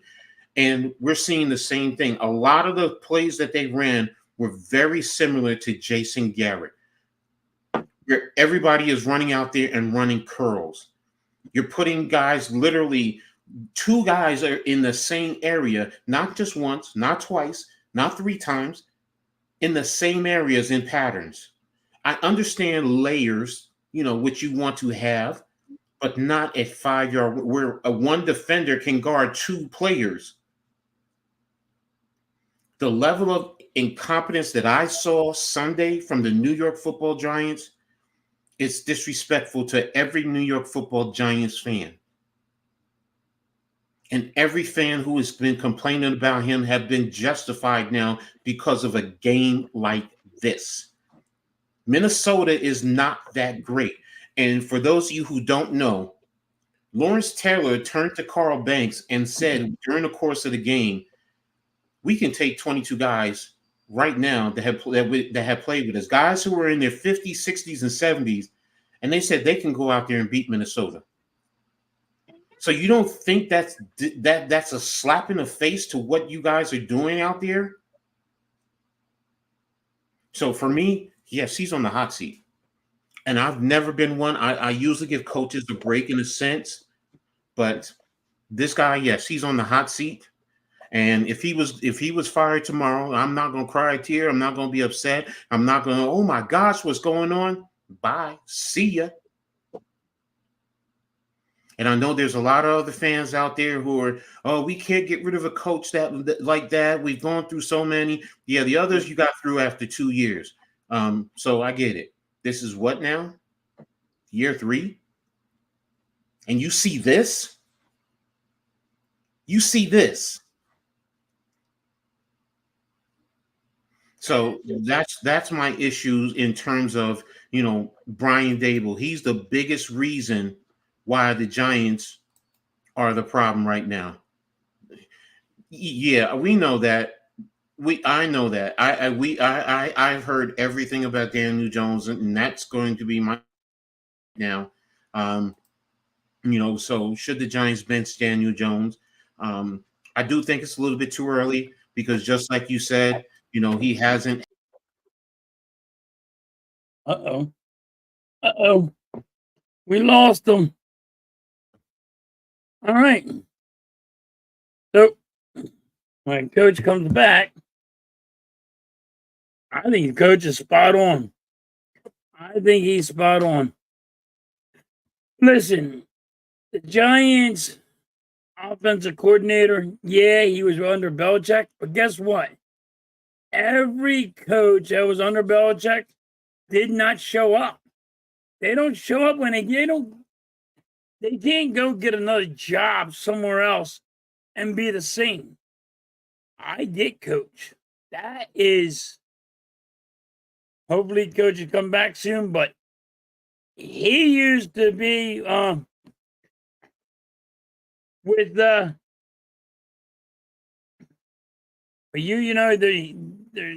offensive line coach sucks. But I also said this, and here comes coach now. Sorry about that, guys. I don't know. My hands are atrocious. You're good. I hit the wrong button and whew. But fly Eagles fly. Yeah, Daniel Jones hasn't had, the good weapons, and I get it. And that's always been an argument. And one of my points with him has been I don't really know what I have because he hasn't had the tools. And yes, there are certain arguments to say, look, bro, it doesn't matter. Yeah, you're getting paid $40 million. But in the same token now, look at the price of other quarterbacks. Other quarterbacks are in the 50s, $60 million. Yeah, so, and I'm not saying Daniel Jones is worth $40 million. What I'm saying is he's not getting paid as much as everyone tries to make it seem. And his contract is not for 4 years where everyone says 4 years, $160 million. The Giants actually can get out from his contract next year. Yes. So, it was really a 2-year contract that he signed, in terms of the guaranteed money, because that's what you base the contract off of guaranteed money. But I get it. I understand. You look at the contract and what the total dollars is, and, that's fine. That's how you could look at it, but when I was saying, should they bench him? It's still a little bit too early. Because behind him is Drew Lock and Tommy DeVito. Hey, Tommy DeVito. But the question. We'll trade you Kenny Pickett. You'll take Daniel Jones? You want to take Daniel Jones? He'll be my backup. I don't care. He'll be my backup. I'll give you Kenny Pickett. I'll give you Kenny Pickett. You can't go over 10 yards. Well, look, everything the Giants didn't even take deep shots Sunday. They didn't take deep shots. They didn't play Jalen Hyatt, who's a speed receiver. They didn't play him but a handful of plays. They did not attack Minnesota. Here's the thing. I've been an offensive coordinator and a defensive coordinator. And I said, as an offensive coordinator, early in the game, no matter what, I'm taking a shot somewhere early in that first quarter. Number one, to send a message to our team that we're going to be aggressive. Number two, to tell the opponent that we're going to try and go deep on you, so you better play back, which forces you to keep the defense back. And number three, if you connect, there's so many things that can happen. You actually get to have 2 or 3 things that can 4 things, actually. You can get an incomplete pass, you can get a completion, you can get an interference, or you can get a turnover. Those are the 4 things that really can happen. So the Giants and the other thing, Minnesota, which goes back to Dable, that really bothered me, is Minnesota was sitting their safeties literally at the linebacker level. They ended up coming up later in the game and basically said, there's no reason for us to go deep. You're not playing deep, which basically tells you as an offense, they have no respect for you. They're not scared of you. They know exactly what you're going to do. Coach Flores out-coached Dable. And Daniel Jones, as many have said, he's a robot. He's going to just do exactly what you tell him to do. And, it's hard to say you should bench him right now because he does give you the best chance to win. Daniel Jones he's in a tough situation.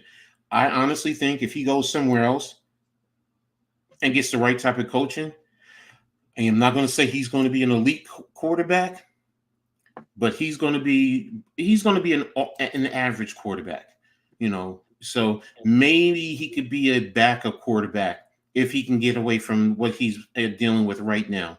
So, but if he continues to play like this, he's not even going to be in the NFL after next year or next year. He's going to be gone. So, but should the Giants? I remember what I said, Coach, about the Giants GM. What I say, Coach, about your GM? No, I get it. You think he needs to be fired. He needs to be fired. I do. Don't you? Listen, and I agree with you. Offensive line and defensive line. If you look at the Eagles, what did they do? They have a massive offensive line and a great defensive line. And then they just put a quarterback in there. You know what I mean? And here's the thing. Your quarterback, you even got as a second-round quarterback. It's not like you even spent the first rounder on him. He had to prove himself and build himself up. So why does he become this way? Because of the talent the talent that you surrounded him with. Daniel Jones, that's the problem. You gave him a brick wall, and that's what you should do. And that's where the Giants have failed all these years. From and again, Jerry, your offensive line coach. I mean, offensive coordinator. I'm sorry. Okay, yeah, he was under Belichick, but what coach that was under Belichick was worth the damn? I'm with you, bro. I'm with you. None of them. They were head coaches. Well, they were garbage. Only one. Offensive line coaches, defensive coaches, and it's because of Belichick's scheme. It wasn't because those guys had any say. It wasn't their scheme. It was Tom Brady. Sorry, bro. Tom Brady was just too damn smart. Hated. You could say that, but what I'm saying to you, okay? Tom Brady was in the film room for so much that he knew what the other teams were going to do, which he could then translate to the players, which helps them be better. It was because remember, he went to Tampa Bay and did the same thing, and look what he did. And Belichick, look where he is right now. So it's not completely Belichick's system. It is still it was the quarterback. It's still the players to because remember, for all these years, Tom Brady, the only elite receiver he ever had was who? Randy Moss. Yeah. You could talk about Wetler and Edelman and that, but they're not Hall of Fame receivers. They're not Hall of Famers. They're not elite. No, they're not. And that's the thing. That's why now to your question about Shane, because I did have that in there. Because if Dable is fired, should Shane go with him? You can make an argument for the talent on the Giants right now is questionable. I mean, Evan Neal. Well, see, when we did Evan Neal and Thibodeau, everyone said it was the right move. Everyone, whether you were a Giant or not, you said so. It's kind of hard, but it hasn't produced. Now, is it not producing because of coaching, or is it because it was a bad selection? Because it's hard to say. It's really hard to say right now. But if you look at all the players he acquired now, a lot of the other ones, some of them, honestly, they were acquired by Gettleman. Andrew Thomas, Dexter Lawrence. You can argue about Saquon Barkley taking a running back number 2, but he was still an elite player and a good player. A lot of your top players, in terms of drafts, were drafted by Gettleman in that regard. He just was not good at free agency.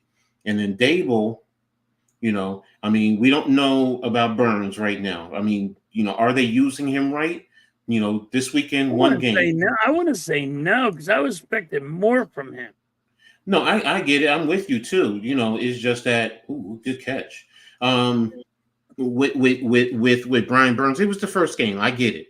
I was expecting more defensively, but again, it's the first time under their defense. So, I'm going to expect the defensive coordinator to fine too, because he, as far as a run defense, one of the tops in the country when he was with Tennessee.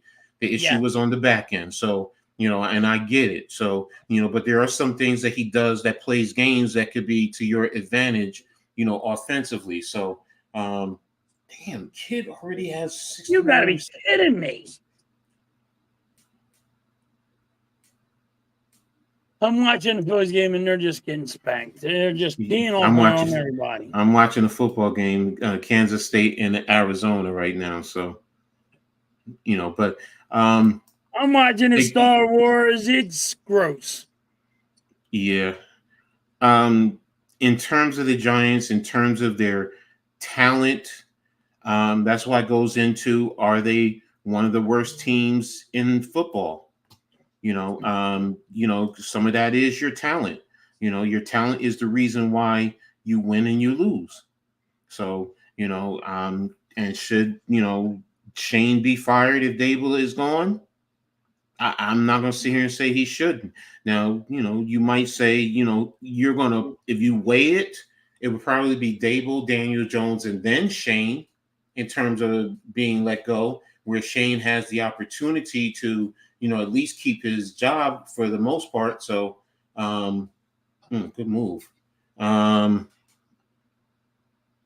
Okay.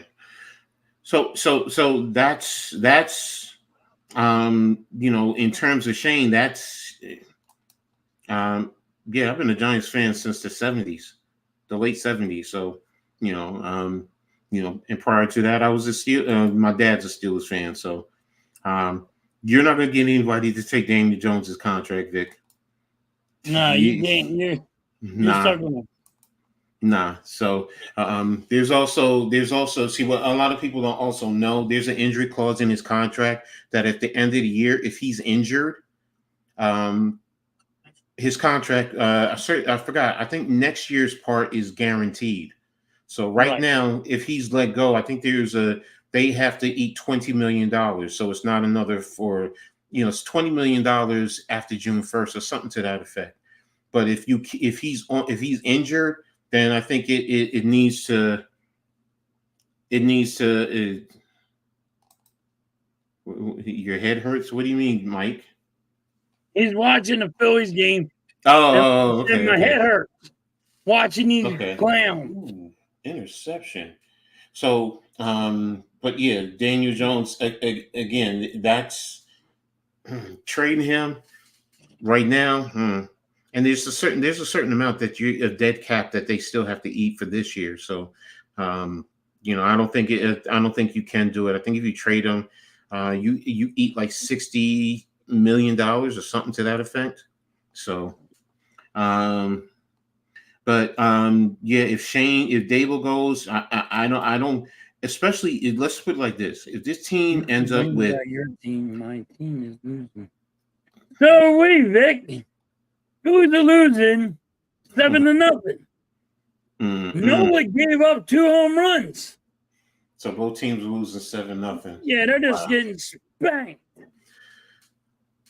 So, if Shane is let go now, if this team has like 2 wins, yeah, I think you're cleaning the house. You're cleaning the house, But if they have like 5 wins, he might be able to save his if he gets rid of Dable. So, hey, look. Everybody's saying Daniel's overpaid. But see, the only thing it bothers me is it's only Daniel Jones who is an overpaid quarterback. I can give you one that I'm sorry, who's worse than him, and that goes into the quarterback debate, which I wanted to get into in a little bit.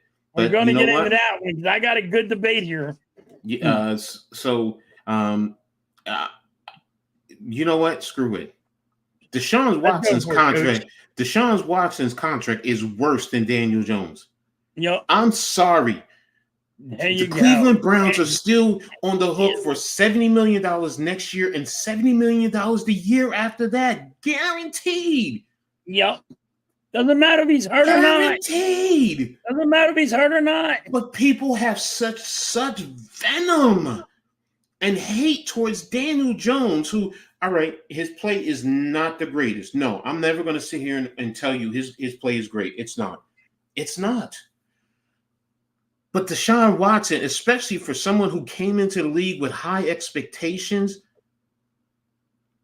and yes, he's gone through. Who's the worst quarterback Is it Deshaun Watson, Daniel Jones, or is it the quarterback from the Panthers? What's his name again? Bryce Young. Bryce Young. Bryce Young, I'm not putting in the conversation because this is only his second year. So, and he horrible. Right now he got smacked around. You remember David Carr when David Carr came in with the Texans back in the day, and got smacked around, and then he got lost. smacked around a lot. Yes. So, exactly. Why? Exactly, Vic. That's the point. I mean, hey, you want to go to Pittsburgh's quarterback? Say what you want about Justin Fields. As far as a passer, his passing, and I loved him when he was at O State, but I can never be salty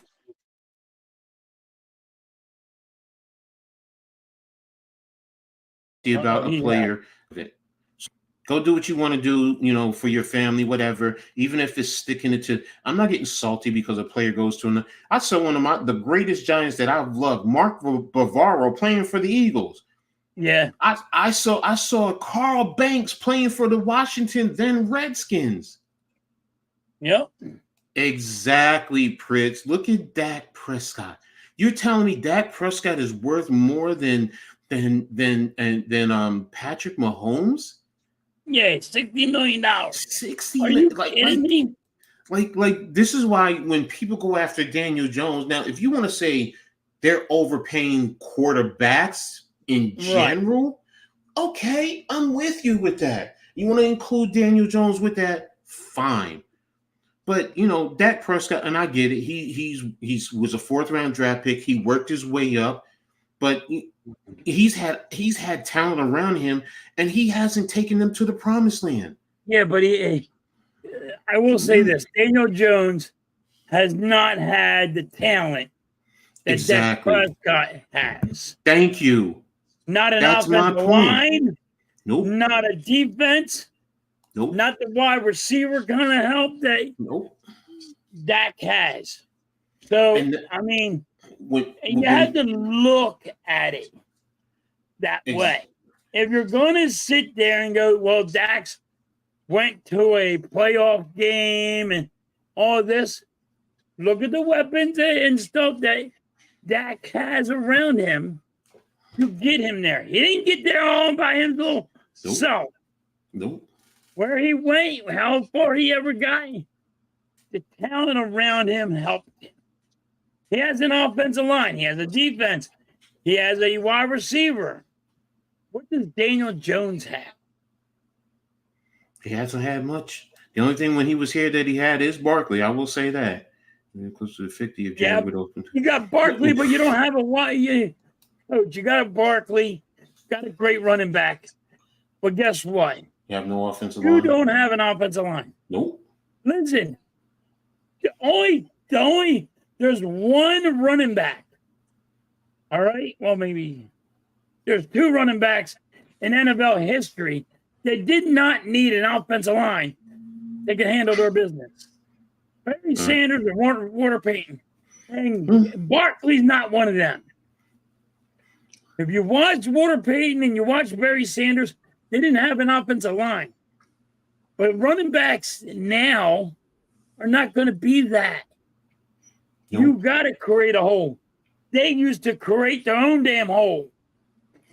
It's also coaching. It's also coaching, man. I'm going to be honest with you. Because Christian McCaffrey, when he was with Carolina, he was good, but he was not this good. He was not this good. He went to San Francisco. He's hurt, Coach. No, I know. He's hurt again. You're on IR. I know. What I'm getting at is Christian McCaffrey was good with Carolina, but he was not elite the way he is now. Yes, he wasn't elite. And the reason why he's elite because you have the talent. See, that's the thing that you have wide receiver help, and he has a good offensive line. You got to admit. Carolina's offensive line was okay. They were mid. They were mid. If you want to be fair, they were not elite. No. Okay, because they wouldn't have drafted Uquano if they were elite. So But what I'm saying is Christian McCaffrey became elite also because the talent around him forces defenses to defense differently. If you have just one player you have to really focus on, it's easy to defend the team. Yeah. It really is. But that's why when teams win, look, as much as you could say about the 49ers back in the day, you had Joe Montana, but you also had Jerry Rice, John Taylor. You had what's his name, the running back, Roger Craig. Like you can go through and you could look at that team, the offensive line, the defense. What was the guy that we got off of them for who for what? We got a running back off them for who for what? You got a running. Oh, for Waters, Ricky Waters. Yeah, Ricky Waters, right? Was it Ricky Waters? No. Yeah, Ricky Waters played for Frisco, and then he came to you guys. Or no, wait a minute. No, yeah, Ricky Waters. Was it Ricky Waters? Ricky Waters from Notre Dame. He played for both teams. So yeah. Let me double check what team when he went to you guys. Was it you guys, Ricky Waters? For what? Yep, he went. He was an Eagle. Yeah, I just can't remember if he was an Eagle first or if he was. I think he was a 49er. He was a 49ers first. Then he came over here. Yeah, he went to So he went to San Francisco for 3 years. Then he went to you guys for 91 to 94 with Waters. Then for the 49ers. Then 95 to 97, and then he finished up with Seattle at 98 to 2001. So. But everybody hated him because he alligator-armed a pass and said for who for what. He said, "Why am I going to get a concussion?" He's right, but you just can't say it the way he said it. No, exactly. You know, but in terms of the where were we at? We were talking about quarterback plays. Yeah, that's where we at. Let me make sure I got the right banner up.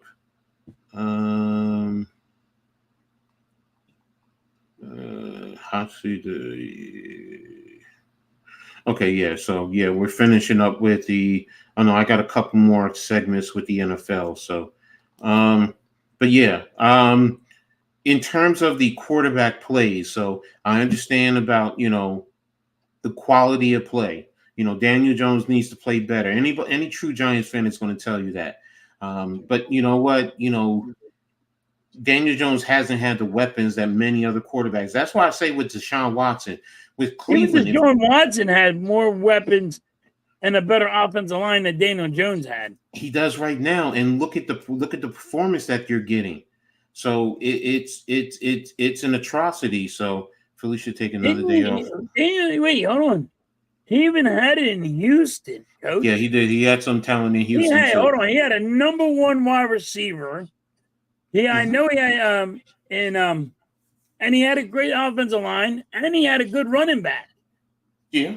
And still could not get nothing done. So Deshaun Watson needs to retire.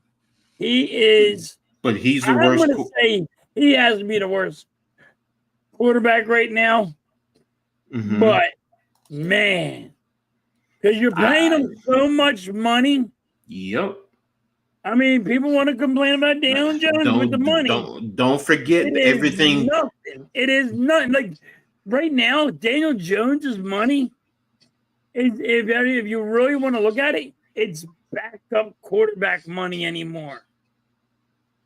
I don't want to say backup because $40 million is a lot. It's bottom to me. It's middle to the bottom in terms of starting quarterbacks.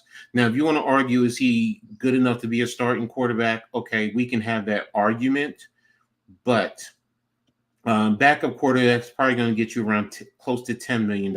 So, that's where a backup quarterback will be. So, but $40 million, I think, was going to be close to pushing you down the ladder. It's probably going to push you to the middle right now. And then, anyone who's in the 20s is eventually, if they're good, they're going to surpass him. You also look at the franchise tag, because the franchise tag for a quarterback, when Barkley got franchised, was 32. So, and it's more money being thrown around. So I could easily see it as a franchise being close to like 35 to 38 million, depending. So, but Daniel Jones, as far as that quarterback, you know, it's still to be determined for me. The first thing is, are we coaching him right? That's the first thing. Two, the offensive line looked like they were all right. He had time in the pocket. Shout out to Big Pat. We did a breakdown, and we saw with the passes how much time Daniel Jones actually did have. So there was plenty of times that he had the opportune time to make a decision. Now, the play calling was suspect. So you need to take the leashes off to allow us to see, is he really the quarterback? And if he's not, he's gone next year. He's gone. And then you could do what you need to do as far as getting your own quarterback. But you cannot be 1-16, 2-15. Because Dable, your ass is out of here. Shane, you might be walking with him too if it's like that. So and getting over to Deshaun. Shut out, Coach. I'm fucking pissed right now. I'm sorry for interrupting. No problem. I understand. The Phillies are about to get shut out by the Mets 10-0. Bottom of the eighth. Wow. Keith, I am sorry. Yes, I'm gonna go. That is disgraceful. And you gotta blame the manager. 10 runs, 3 hits. Wow. Yeah, wow. 3 hits. No runs, 3 hits. Nobody watching it tonight. Dot just hits into the outfield, center field. He's out. This sucks. Watching this game is horrible. I'm glad I'm talking to you. Okay. I'm glad I'm not screwing you. I'm glad I'm not freaking. I got you. I got you because it would make it worse. So it's bad. It's so bad, and I would be cursing up a storm right now. Where's the passion? And keep Lazar in too long. Kept Lazar in too long. So yeah. But going on to Deshaun Watson, because we started. He had another case brought up against him. This is the last one. Supposedly, who knows? You don't know if there's others that. He had 22 that he just. This is the last one that's going to court. Look. I thought so before, and this came up, so I'm not going to close the door. But the bottom line is, Cleveland, you wet the bed with him. First of all, you gave away so much talent. Because look at what Houston did. Because of the trades that you made, Houston has a team that they have right now. Yep. You could have had their quarterback. Yep. Houston's quarterback, because that was your pick. Exactly. For you gave up all of it. It was 5 picks. Yep. It was 5 picks that they gave up for Watson. So and that thought it was a good one. I will say this. Shout out to Howie Roseman for not going for Deshaun Watson. I know there's a lot of Eagles fans that wanted him, and glad we didn't friggin' pull that trigger and pay him all that money, because we would be in a world of hurt. So, but Deshaun Watson with this new case, man, it's now you talk about kicking someone out. Because I know Cleveland also is looking to possibly. Someone said they're possibly looking to try and see if they can void his contract. Because now, if you can void his contract, you can get out from underneath him. So I don't know how they can void that contract when it's guaranteed. No, but if he voids it, if you have things that you can void, just because it's guaranteed. If contract, I get it. If he doesn't obey by the rules, or he breaks the contract his way, then it's voided. Yes. So if you didn't show up to practice like you were supposed to, so many times you were late, they can void the contract. Yeah, no, there's parameters and stipulations in the contract. So, and this might be one of the are there any other cases? And if you say no, then Again, I don't know the wording of the contract. I'd have to see it to really get a good feel for it. But as they were saying, if Cleveland can void this contract, they can get out from underneath Deshaun Watson just like that. And then they can look into getting a quarterback, maybe even reaching out to, it probably won't happen, but if Russell Wilson is cut, you go and you scoop him up and bring him in, that's a ready-made quarterback with all the talent that's there and the defense, then it could change the dynamics of that team. So, but Deshaun Watson, for me, is the worst quarterback situation in the NFL. And the worst quarterback to play the game. Yeah, I get it. So, I get it. So, but now I don't want to spend too much time on Watson. So, all right. We want to talk about Dak Prescott. That's what I want to do. I want to skip right to that. And this 60 million. Good now. We went from 60, trash to is he overpaid? $60 million. Is he worth it? Is he worth it? Is he worth $60 million? The way the quarterback market is right now. Guaranteed the $200 million. I forgot how much he's guaranteed, but yeah, he's guaranteed a good percentage. So the question is, I get it because it's kind of like when Daniel Jones signed his contract, but in the next few years, you're going to see other quarterbacks outpricing that. So, but at this present moment, is he worth $60 million? For me, no. Clemens is pitching. This gets worse. Clemens is pitching. There's one out. And the Phillies are losing 10-0. Clemens is a freaking goddamn right baseman. He's a what? He's a right baseman, left baseman. They don't even have a pitcher in, coach. They got a freaking outfit, an infielder in, pitching in the game. Good job, Rob. Ooh, you know how to bring about it, your team. That doesn't sound good. That definitely doesn't sound good. So, let me see. Yeah, but Dak Prescott. Overpaid. You say it, coach. You say it. It's what the contract is calling for. You say it all the time. But Dak, what did you do to deserve that money? Are you just looking at his stats? What are you looking at that makes him this much money? Here's the thing. I can pat stats all I want. Doesn't mean he is as good as he really thinks he is. I can make stats look like however I want it. I can make them look good. I can make them look bad. You know what I mean, Coach? Here's the thing. Remember, the one thing I will say, Dak Prescott had everything in his hands. He had control of everything. So, he had the no trade clause. There was another stipulation where he had everything. So the problem is Jerry Jones waited, like Eagle said, he waited too long. He should have handled this a long time ago.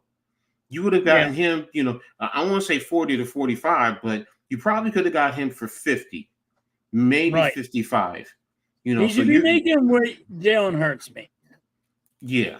So that's the thing. So it's like, at least Jalen Hurts got the Eagles to the Super Bowl. Super Bowl one time. Yep.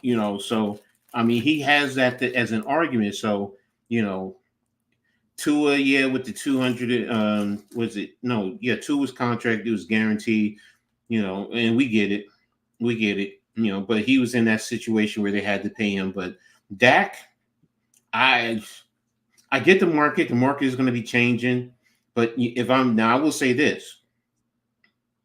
If I'm Patrick Mahomes, I'm just sitting back. I'm like, sign all these quarterbacks. Go ahead, keep signing them because it's up in. And if I'm Kansas City, I'm like, oh no, because he's about to sign a $400 million deal.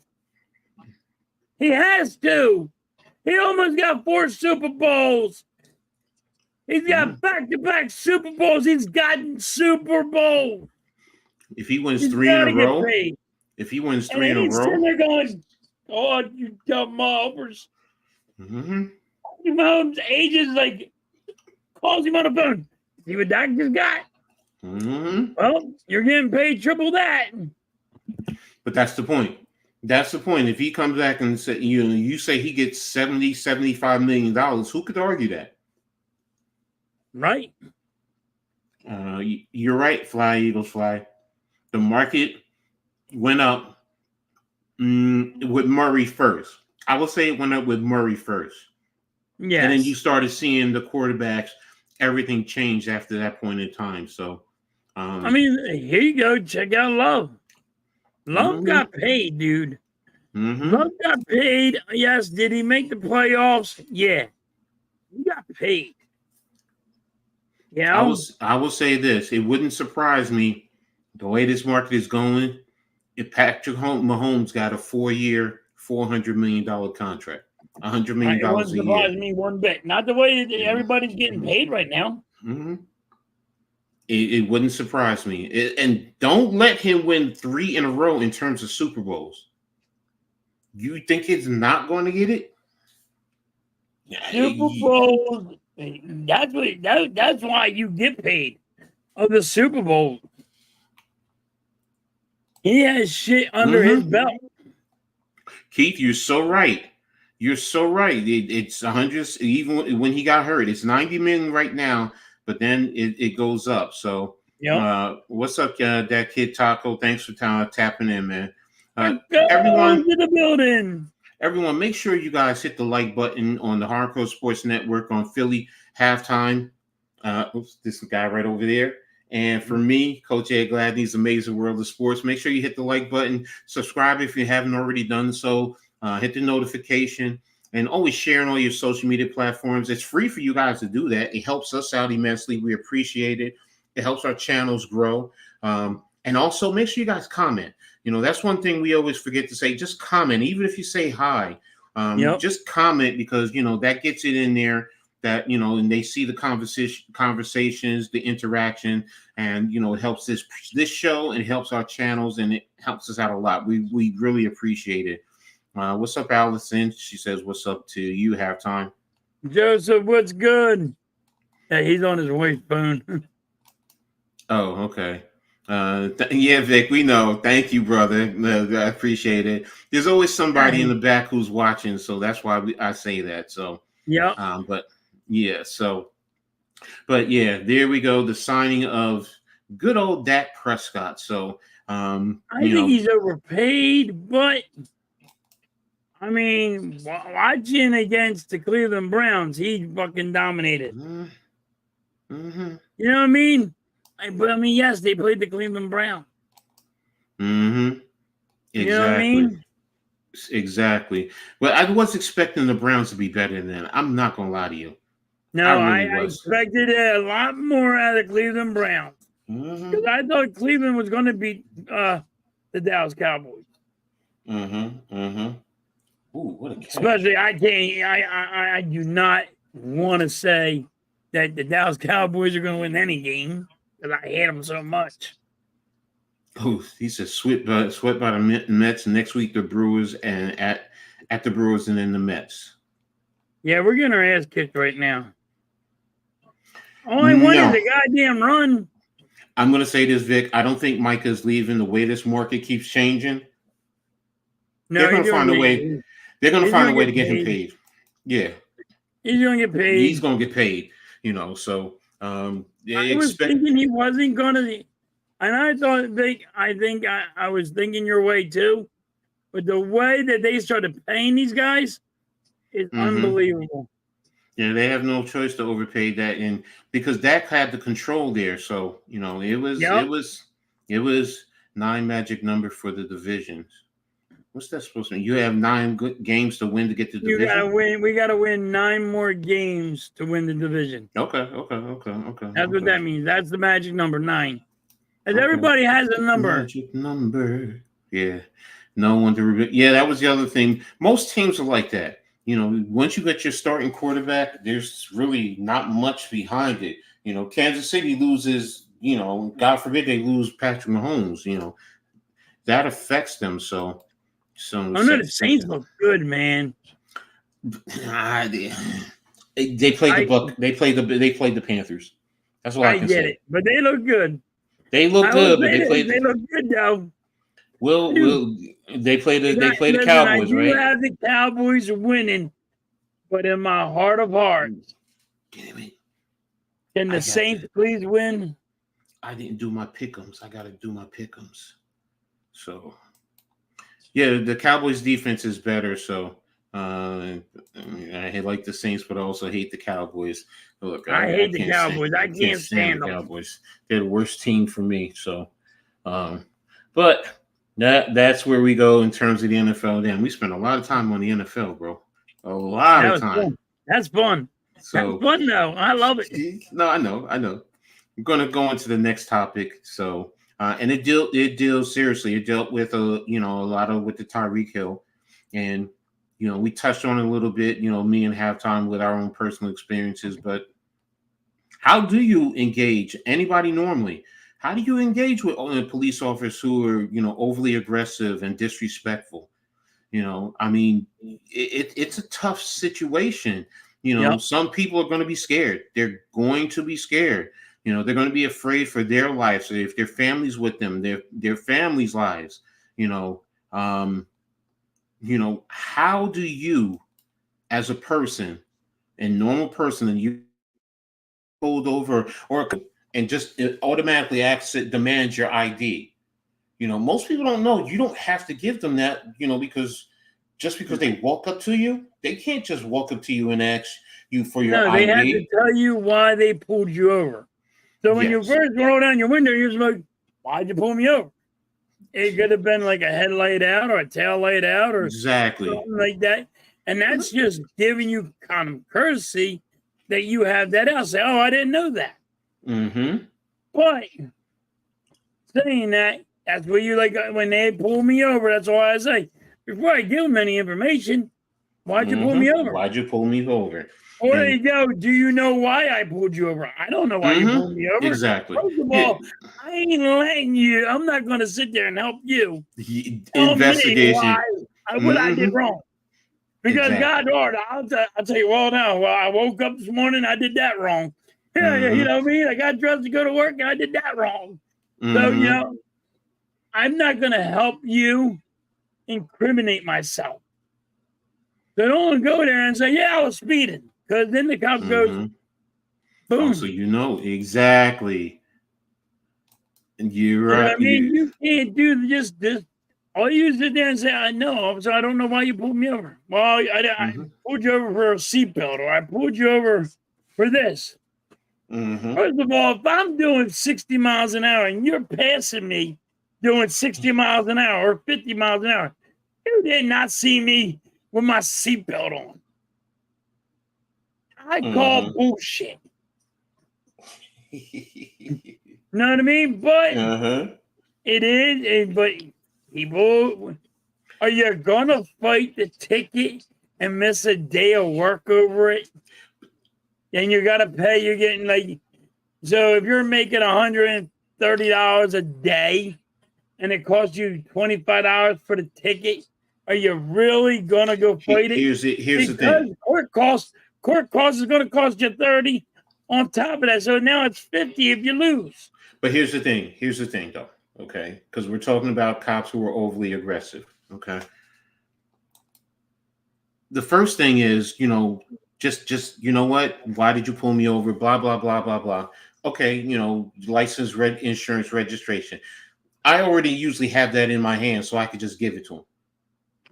And that's the thing. The smartest thing to do, to be honest with you, because you do not have to say anything to the police officers. Right. If you have your window down and your information in your hands, and they walk up to you and you give it to them, there's nothing else that needs. Yes, they're supposed to tell you why they pulled you over. So if you want to say, why did you pull me over? That's a rule. That's a rule. There's a rule on their part. Yes. They had to tell you why they're pulling you over or why they're investigating you or whatever. So, and now you have the right to say, I do not answer questions. The right thing to say is, I do not answer questions without the presence of legal representation here.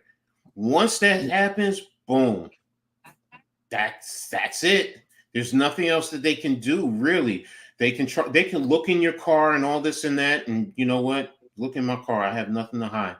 I don't have to look at you. I don't have to pay any attention to you. I gave you my information. That's it. If you're going to write me, see, here's the thing. I'd rather go to court and dispute it than have said anything, because then if the situation escalates, they also add to it. Whatever. Now you want to get a 3-run home run when the game's over? Are you freaking kidding me, Marsh? Yes. Tonight, 2 outs, 2 men on, and Marsh decides now he wants to play baseball for a 3-run home run. Are you freaking kidding me?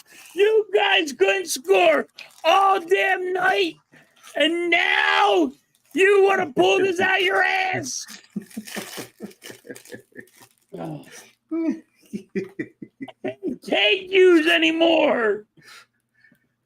Oh man, that was good.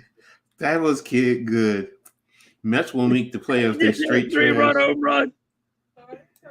Sorry, coach, about that. I'm sorry. No, you're good. You're good, bro. No, that's bullshit, man. Stop watching the game. Hey, you don't get shut out. That's all you can say. You don't get shut out. We didn't get shut out. I will say this: if you come back and score 11 runs with 2 outs, that's probably the greatest comeback ever. Yeah, that'd be the greatest comeback ever. You're right. Mm-hmm.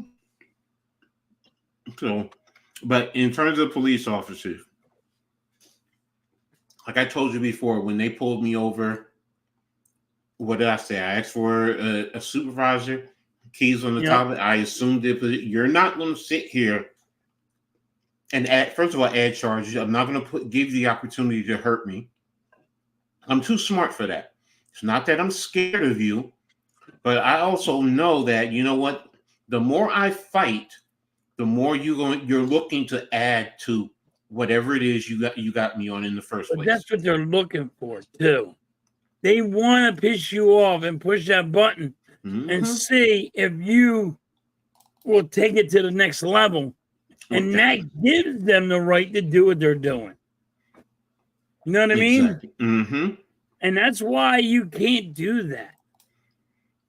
Exactly. So, and then, here's the other thing too, because God forbid you do have your family with you. That's another situation that compounds the whole matter. Because, if you have your family, and you have young kids, you don't want to scare them. First of all, you don't want to make them scared of the police in the first place. It happens, right. Kids do, but you're going to try and keep them calm. If you stay calm, the kids are going to stay calm. Right. So the best thing to do is, you know what? Let me just stay calm. Let me go ahead, whatever it is. Please welcome to 50 pounds, please. Oh, sorry, hold on a second. I got to delete something. Okay. I didn't realize you have that and only have that many. Okay.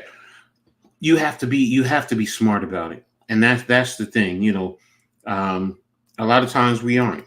We get emotional, we get caught up in the situation, and and we want to be defensive and combative and, like you said, give the cops the same energy. But a smart person, sometimes the cops are pushing your button so they can add stuff. You know what I'm doing? I'm paying attention to what you're doing and what you're saying. And you know what? You have body cam on? Okay, I have a legal right to see the body cam and request it. So when I go to court, guess what? I'm able to pull up at this point in time. And that's the thing. The cops hate it when you know the law, number one. Number two, you're going to use it against them. Then they tend to back off. Now, if you want to stipulate and you want to say certain statutes, Okay, that's a different story right then and there. We've all seen the ones who know the law and they break it down and the cops all back off, But you know what? All right, here's my information. Now, if you walk up to me on the street and just demand my ID, I don't answer questions without a lawyer here in but my.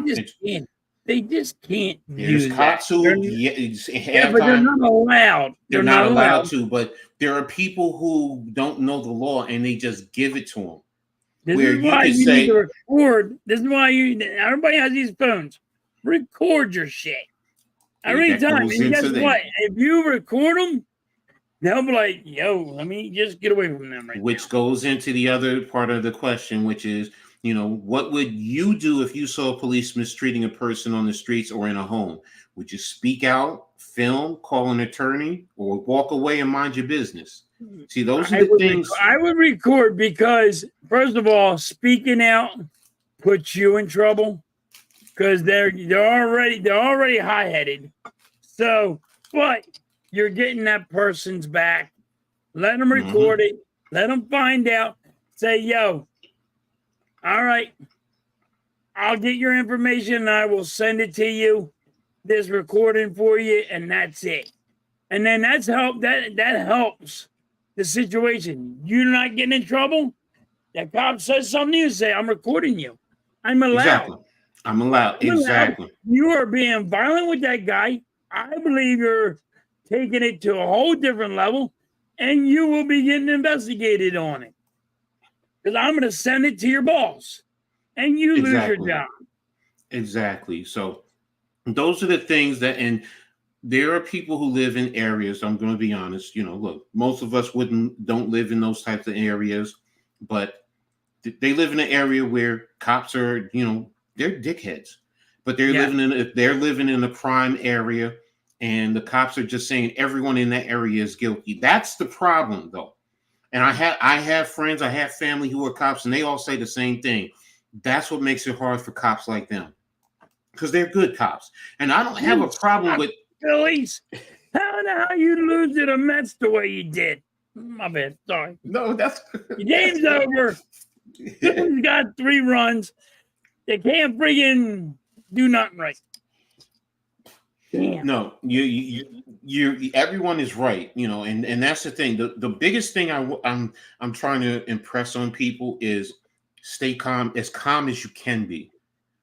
Yeah, just don't do what I just did.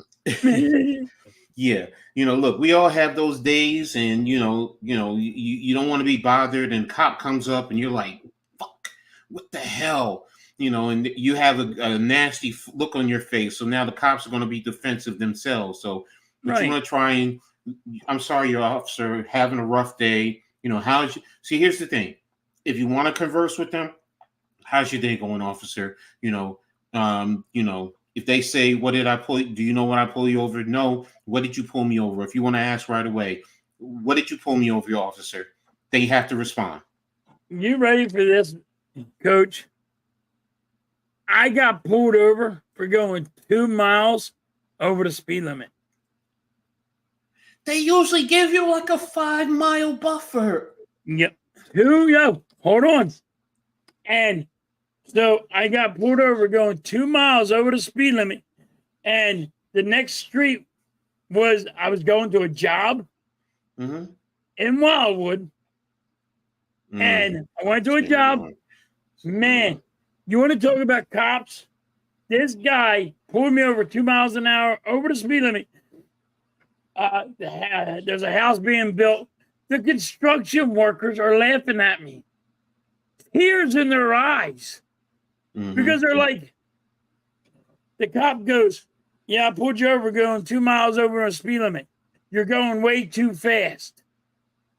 I said 2 miles over the speed limit. Is that what you just said? They're like, 2 miles over the speed limit. Give the guy a break. What is wrong with you? They're laughing. So now, the construction people see me a lot. 2 miles, Peter. 2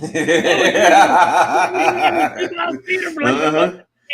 They're like, what are you doing? He goes, the speed demon right there. Like, and all my bosses and foremen are like, wow, how fast was he going? He was going 2 miles an hour over the speed limit. They're like, no, he wasn't. He goes, they're like, we heard it all. Everybody's like, we heard it all. He goes, never heard anybody get pulled over 2 miles an hour. I did. You need to slow down. Told me slow down. I was going too fast. I'm like, dude, you're supposed to, they give you a 5, like you said, 5 mile an hour buffet. And nope, 2 miles an hour, baby.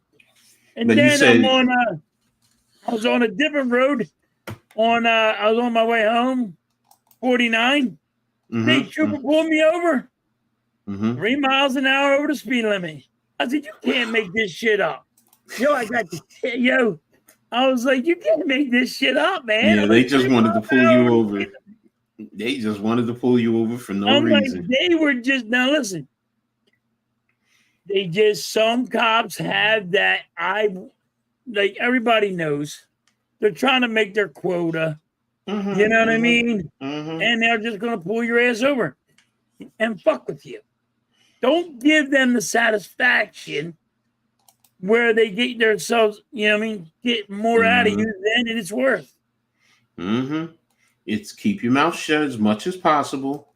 Just don't really give them your IDs, you know, when it's appropriate, and just that's it. You know, the one line that I learned is I don't answer questions without the presence of legal representation here.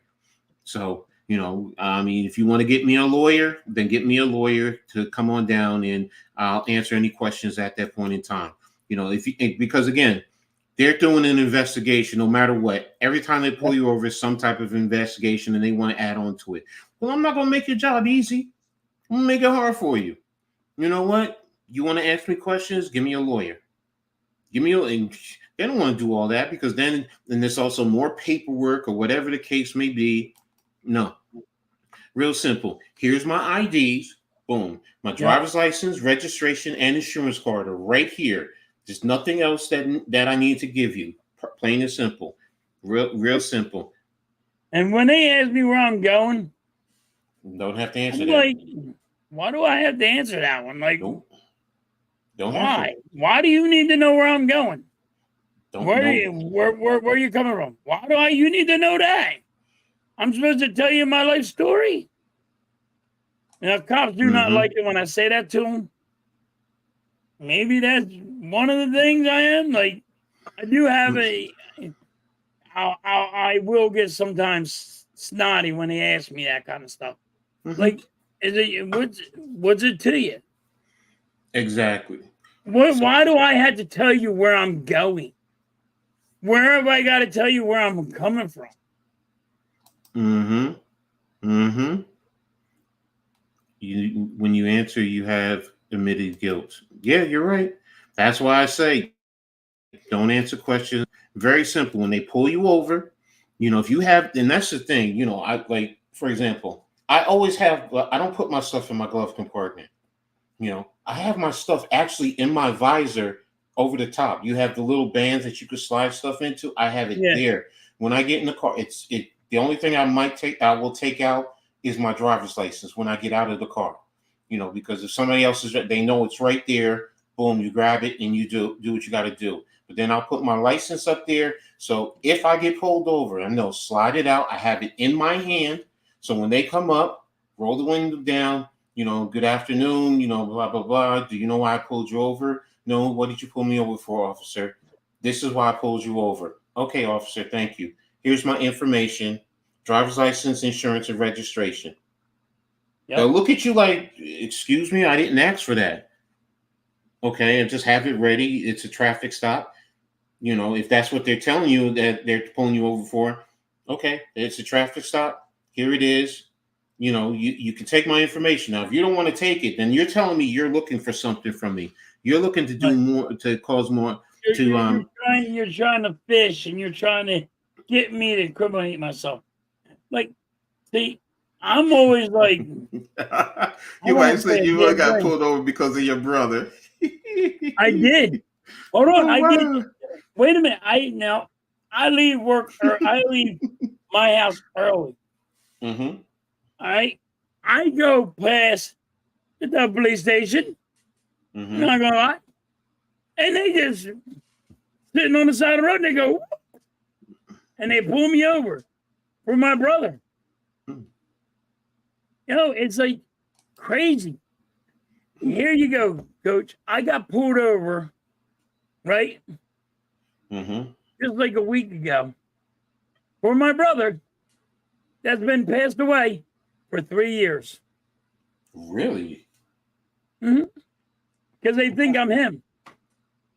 Don't look nothing like my brother. I'm not 6'2". But why are you jail pulling? tats on me? So Nope. what the question is just to pull you over just because you thought it's your brother. If you don't have probable cause, that's the problem. No probable cause. That's what they do to me. That's what they do to me, Coach. They do that to me. Bro, you Like, need to contact it is like I go like this. I'm like, you can't keep on pulling me over. Harassment. That's harassment. I said, yeah, and that's what I said. It's harassment. You can't pull me over, my brother, because I thought your brother was in here. How do you know? You know what I mean? But That's harassment, and that's where you go to. and they have done it. They have done it so many times. And my bigger brother's like, they can't do that. And I'm like, they're always doing it to me. But I just sit there and say, no, I'm not here. I show them my license, and they go on. I'm like, I said, you can't do this, and I'm going to speak to somebody about it. You go to the police department. You know what they do? They just sit there and they blow it off, Coach. So when it's really hard when the things I had to deal with because my brother was a criminal, and but if you know he's deceased for 3 years, there's no that's a known, that's a given. So this was the last time, and I looked at him. I said, "This is the last time you guys will pull me over because I'm going to press charges." I said, "I'm done with it." I said, "I don't know how I'm going to do it, but I'm going to figure out how to do it. If I have to get a lawyer or whatever." He's like, "Dude, just help us out. Where is he?" I said, "He's 6 feet under." He said, "What do you mean?" He's dead. And I'm like, "You guys are out of control. Keep on pulling me over." He goes, "I never pulled you over before. I seen the last name." I'm like, I don't give you the right to pull people over. Oh yeah, we and this is early in the morning, Coach. 5 o'clock in the morning. That's and where it's you just like, bro. You got to go to the department. And I deal with a lot of stuff, but it's just. I'm like, no, it's tough, bro. I understand. Trust me, I go through a lot. I'm like, just because my brother is a criminal, was a criminal, you guys attacked. My other brothers are like, well, my brother used to always he'll give everybody their information. Like, he would be one brother, and then they, oh, wow. Oh, here he is. He's lying. I get it because my brother's a chronic liar, but I went through a lot. My son, Mike says, my son's the sheriff. I disowned him. Wow.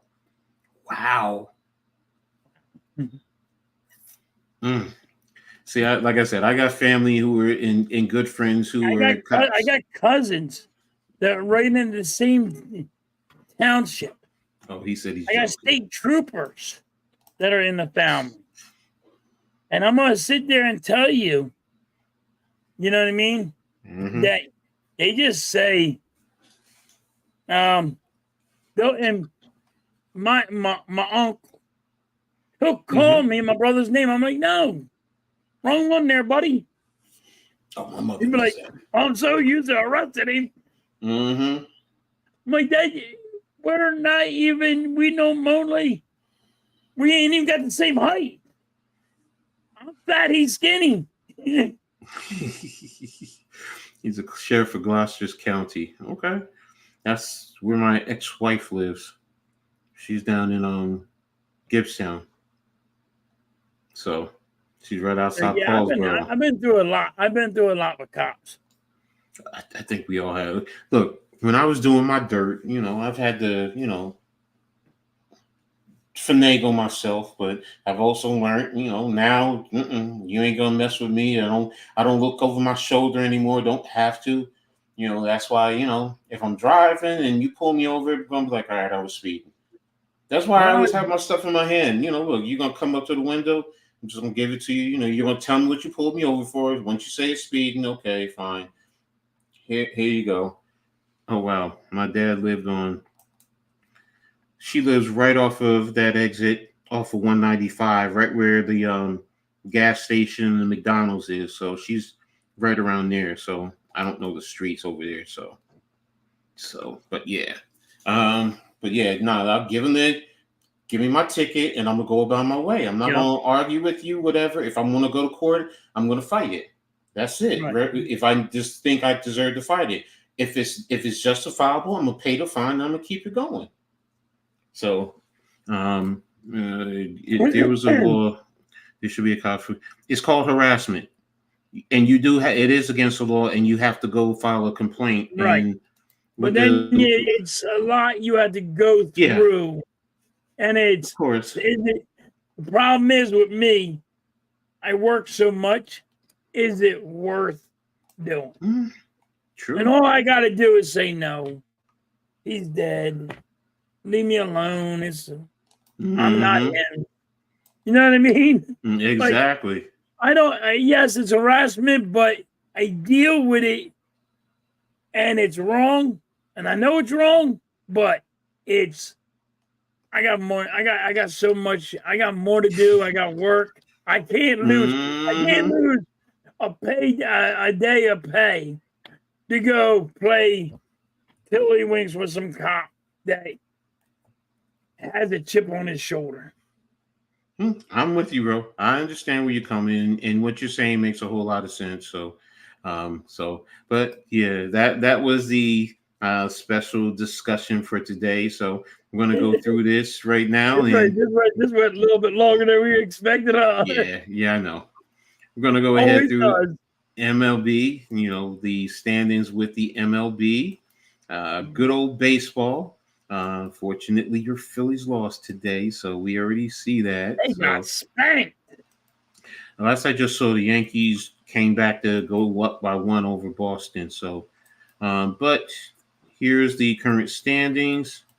Yankees are in first place, 2.5 over Baltimore. Boston is 11 back, and the Central Guardians are 3 games over the Royals, 5 over the Twins. Houston is 4.5 over Seattle. So they came back from being down to really take control of that division. The Phillies are 7 games over the Mets. Is that the updated record, 88-59? Yeah. Okay, so that includes today's loss. Probably not, but just put another loss. Okay, so then that means it'll be 6 games there. So, and depending on what happens with Atlanta, Milwaukee is 9 over the Cubs, 10 over St. Louis. And out west, the Dodgers are 5 over the Diamondbacks. So, that's the current standings. And if we take a look at the wild card, the Yankees, Guardians, and the Astros are basically the division leaders, with Baltimore, Kansas City, and Minnesota there. Detroit is literally 3 games back. So, but where's our friendly, the Chicago White Sox? Wow. 33 wins. And in the National League, you have the Phillies, Dodgers, and Milwaukee, the division leaders, Arizona, San Diego, and then the Mets are in the third, with the Braves 1.5 games behind them, the Cubs about 5.5 back. So starting to heat up. Like you said, the Phillies need 9 games to win. So if the Dodgers lose tonight, which I think they're losing, the Phillies are still a game of up on everybody and okay, there we are. Of all baseball. I guess the Dodgers it was just there. I guess they went to the final. Pirates. Yep, Dodgers lost to the Braves. So the Braves are So the Braves and the Mets getting the game on the Phillies. And then what were you saying about the Dodgers with the loss? Where the Phillies are still one game above everybody in all baseball. Just one game. Gotcha. They were 4 games, and then we lost a lot of games. So hopefully we can get back to 4. Not if we fucking put up that stupid shit like we did tonight. So there we go. Look at the finals. So you got 8 games left being played right now. So Yankees are on the bottom of the 8th, and the Athletics and White Sox are at the top of the 9th.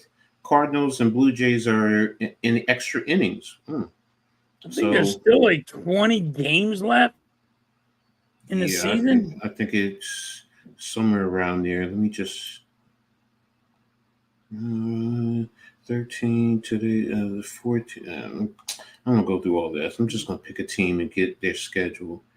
Matter of fact, I'll just do Phillies just for argument's sake. Schedule.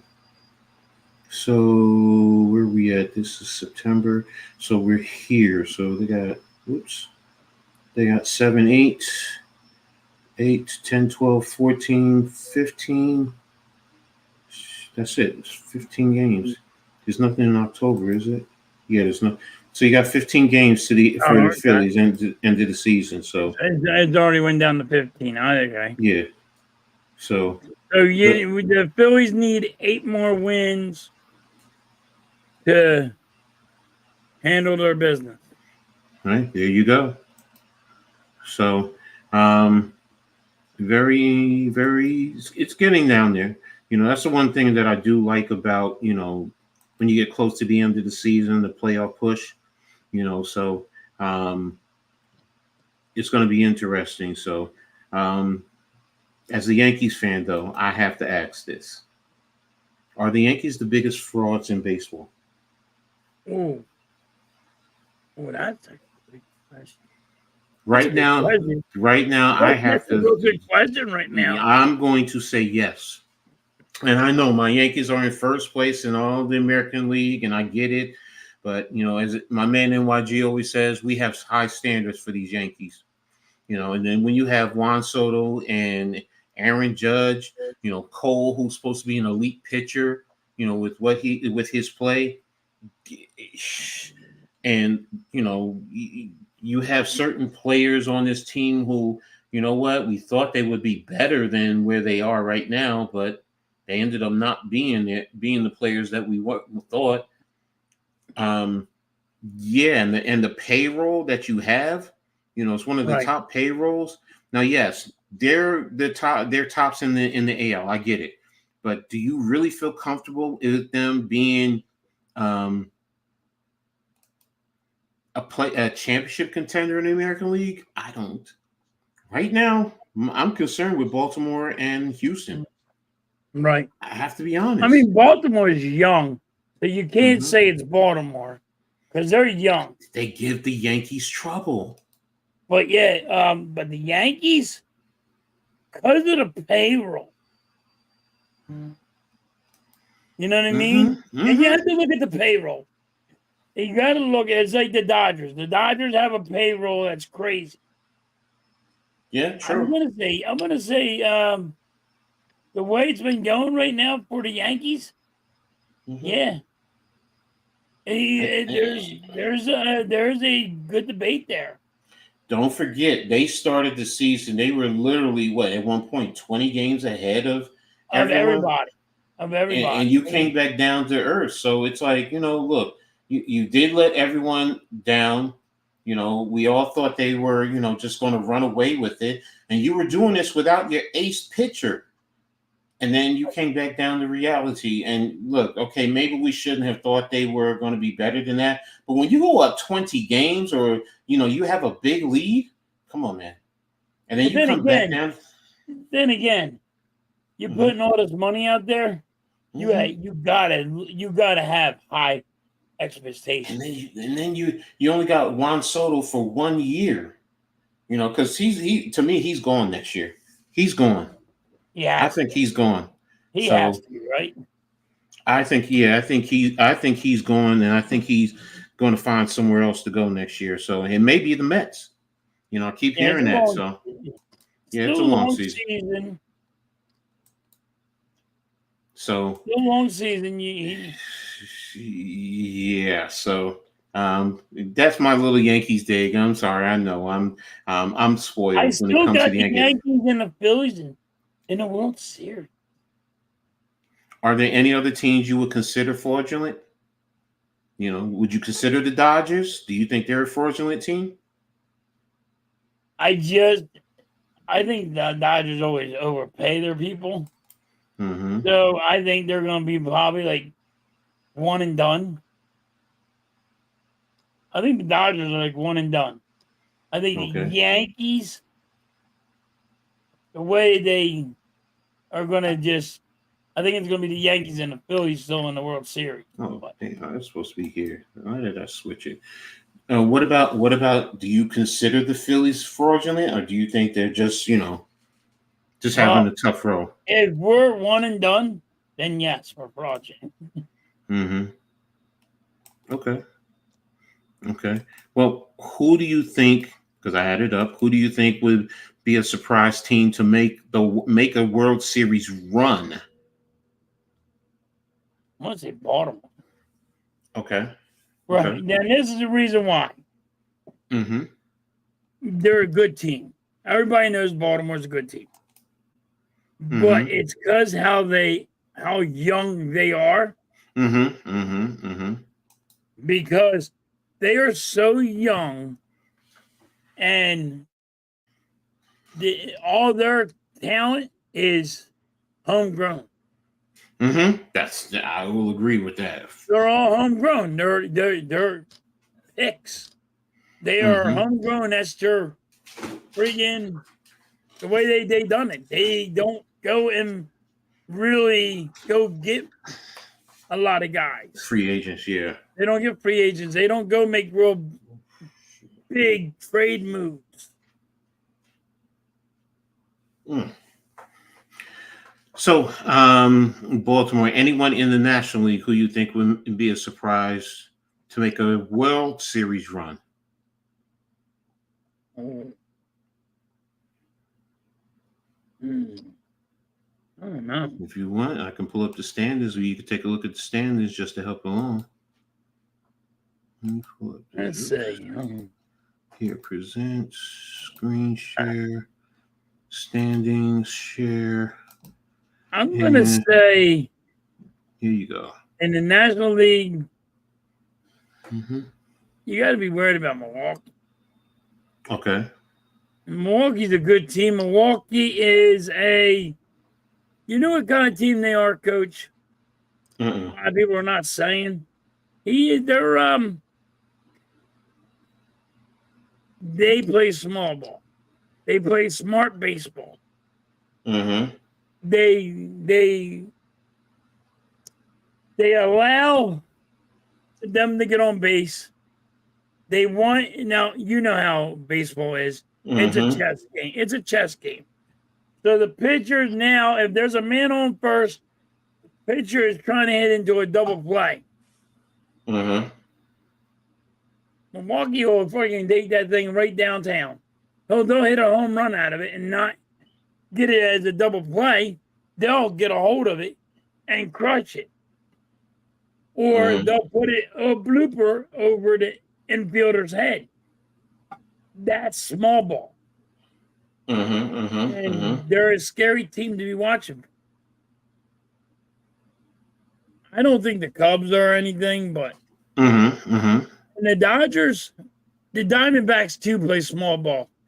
I'm a guy that likes playing small ball. I think every team should. I don't understand this home run derby bullshit, but I don't like the home run derby bullshit that we play. We always try to take the cover off the ball. I think we should always play small ball. But Dodgers are the one and done. I don't like the Dodgers. I think they're going to be one and done. I think they're overhyped with and spending all that money. Okay. But you had to worry about the Diamondbacks too. Okay. All right. So, and let me see. Vic was saying Kansas City. Allison says Dodgers are one and done. Kansas City, San Diego.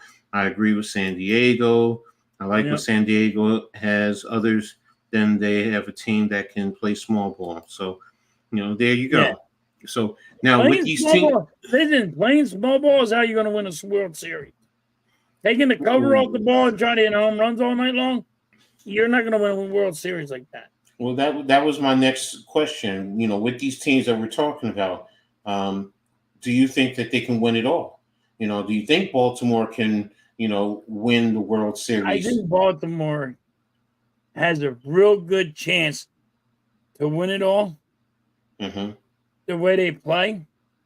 Mm-hmm. But I always knock the Yankees, and they always smack me in my face. It's like when I say Pittsburgh's going to freaking. It's like when I say Pittsburgh's going to lose, or the Penguins are going to lose. They're the type teams they get the hell out of here halftime. I'm gonna smack you in the damn face, and then they outperform themselves. Winning the World Series. Okay.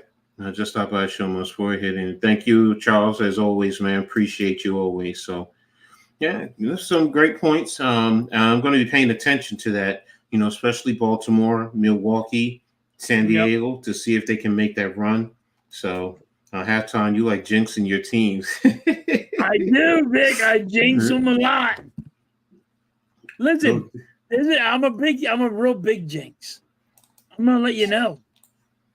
Coach, as a fan, have you ever met anybody that's not allowed to go buy a jersey? Not allowed to buy a jersey? Yeah, I'm not allowed to buy a jersey.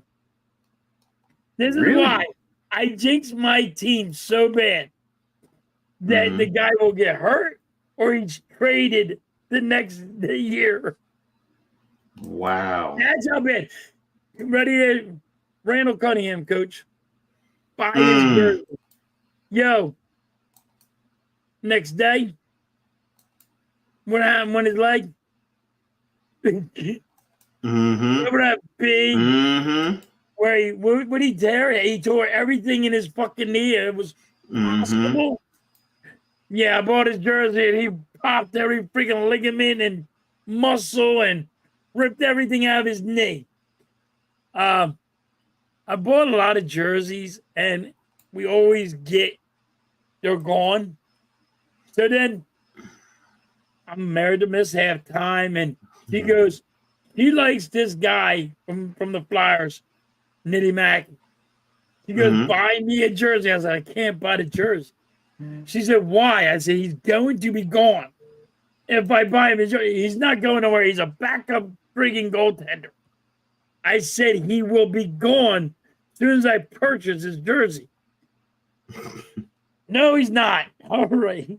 I go buy this jersey, right? Coach, I went right to the stadium and bought this jersey. Yo, Miss Halftime goes, the next when she got it for Christmas, yo, they released them in January. As I told you, I'm the biggest jinx of my teams when it comes to that. Wow. That's deep, man. That's deep. So it's really unbelievable the shit that happens. I can't. Nobody would understand. No, I feel you. Don't trust me.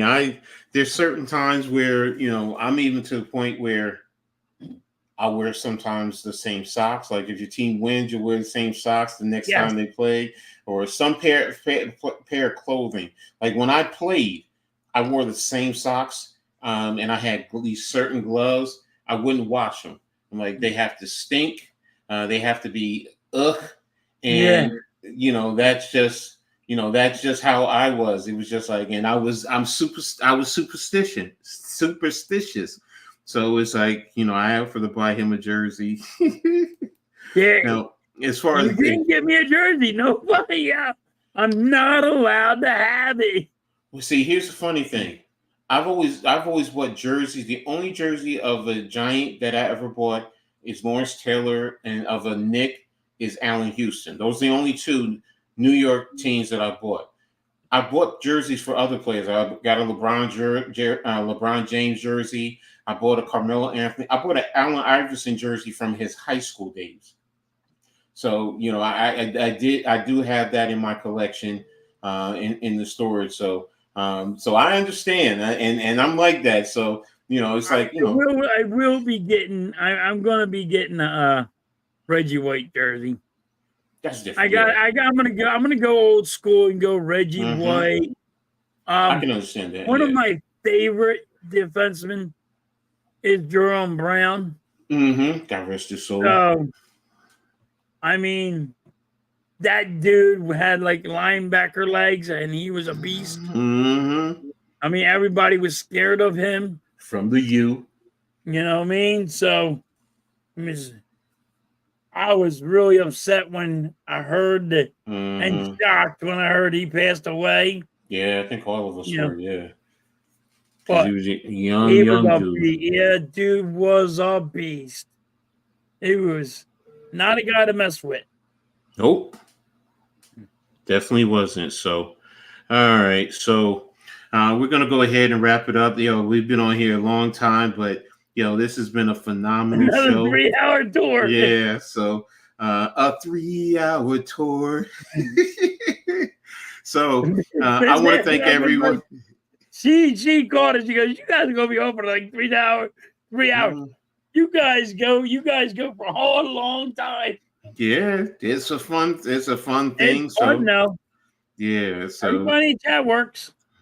Exactly. So thank you. We appreciate it. Hey, you guys are part of the show too. You're what makes this thing a great thing. So we appreciate it. Everybody in the chat, you guys make this thing pop. Without us, it'd be just two guys yelling at each other, talking to each other. That's about it. Exactly. You guys make the channels. Exactly. So, but yeah. You guys are phenomenal. Really appreciate you. As you see, this is the new time. It's Friday now instead of Saturday. So we'll be able to do a little bit other things on the weekend. So I appreciate everyone for helping me out. So what do you got going on this weekend? I got the morning wake up with Mitch, and then me and Jerry's gonna stream. Me and Jerry are going to stream. It's a Philly thing tomorrow because I had to move. It's a Philly thing to Saturday. Oh, okay. And then to get you in here on Friday. And then I'm going to stream the baseball game. Okay. So there you go. Vic, I'm taking a day off. Hey, if you enjoy it, you probably going to watch football. My son's going to want to play a game. My son, Junior, is coming out of retirement. He's off his vacation, and now since his school's back, he wants to play a video game. So I'll be playing a video game this weekend. Vic, I was thinking I was going to stream that tomorrow, but I went in a different direction. I know they have the 3:30 game. I just want to check something real quick. They're playing in Pittsburgh. Okay. I was thinking West Virginia, but since they're playing in Pittsburgh, I'm going to go with Pittsburgh. The backyard brawl is, definitely a interesting game. Ooh, Nevada scored. Okay, it's going to be an interesting game, a tough game. That always is. That's a definite rivalry. It's not as big as a lot of the other ones, but it's a big rivalry. So. But it's definitely going to be an interesting game. I'll be keeping dibs on it because I'll be streaming a couple of other games. I have 3 scheduled for tomorrow. I'm doing West Virginia, Alabama at Wisconsin. I'm sorry.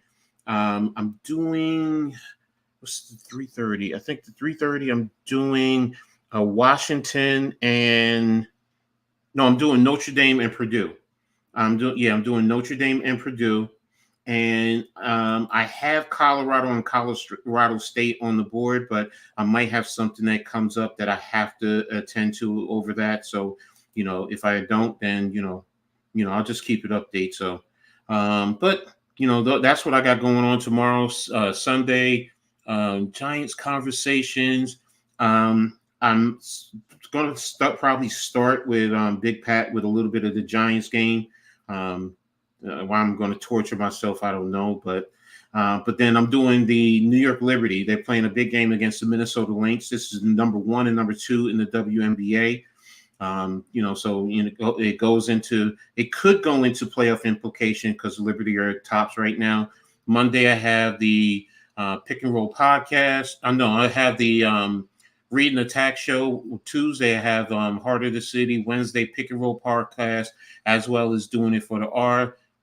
Thursday I have Full Court Press, and then next Friday another one like this. So another coach and halftime adjustment show. I have so many, and I might be end up getting more. I forgot. And Monday I will be streaming the Eagles game with Mitch. Oh yeah, thank you. Mitch I'm doing the Eagles. Going to be streaming with me. Okay, I'm doing. Thank you. I'm also. I think he's going to be streaming with me. I don't know. I'm also streaming that game too. That's what it is. Streaming the Phillies. You're streaming the Eagles game. Yeah, I'm doing the Eagles Falcons also. So I'm actually doing it for both networks. So for the Hardcore as well as the Big Blue Crew Sports Network. So it's going to be interesting. Like I said, I knew it was something else I was doing. So Mitch is Mitch wants to scapegoat where. I know he has a poll up. Because he has a bedtime. He has a poll of he should do it with you or he'll do it with me. So yeah, let me rephrase that. I don't know for all he's you doing. He should watch the game with either Halftime or Coach Ed. All right. Whatever. So he's whatever his poll says he's gonna do. I don't know what his polls. Yeah. I haven't checked out his poll, and you're winning, bro. I'm never gonna check a poll out. Yeah, no. I'm not checking nobody's poll. So, but yeah, that's it. That's what we got going on. So, again, thanks to everybody. I mean, there's so many of you. I don't want to miss someone. So, we appreciate everybody who's tapped into the comment section. Thank you for your, any likes that you guys have given us. We really appreciate you guys, tapping in, giving us the likes. It's been a great show. So, again, that's it. We'll be back next Friday right here, 7:00, same time. So, with that being said, as I always, what do you always say? Catch you on a rebound. And I always say, make sure you turn it on and turn it up. Peace. Peace.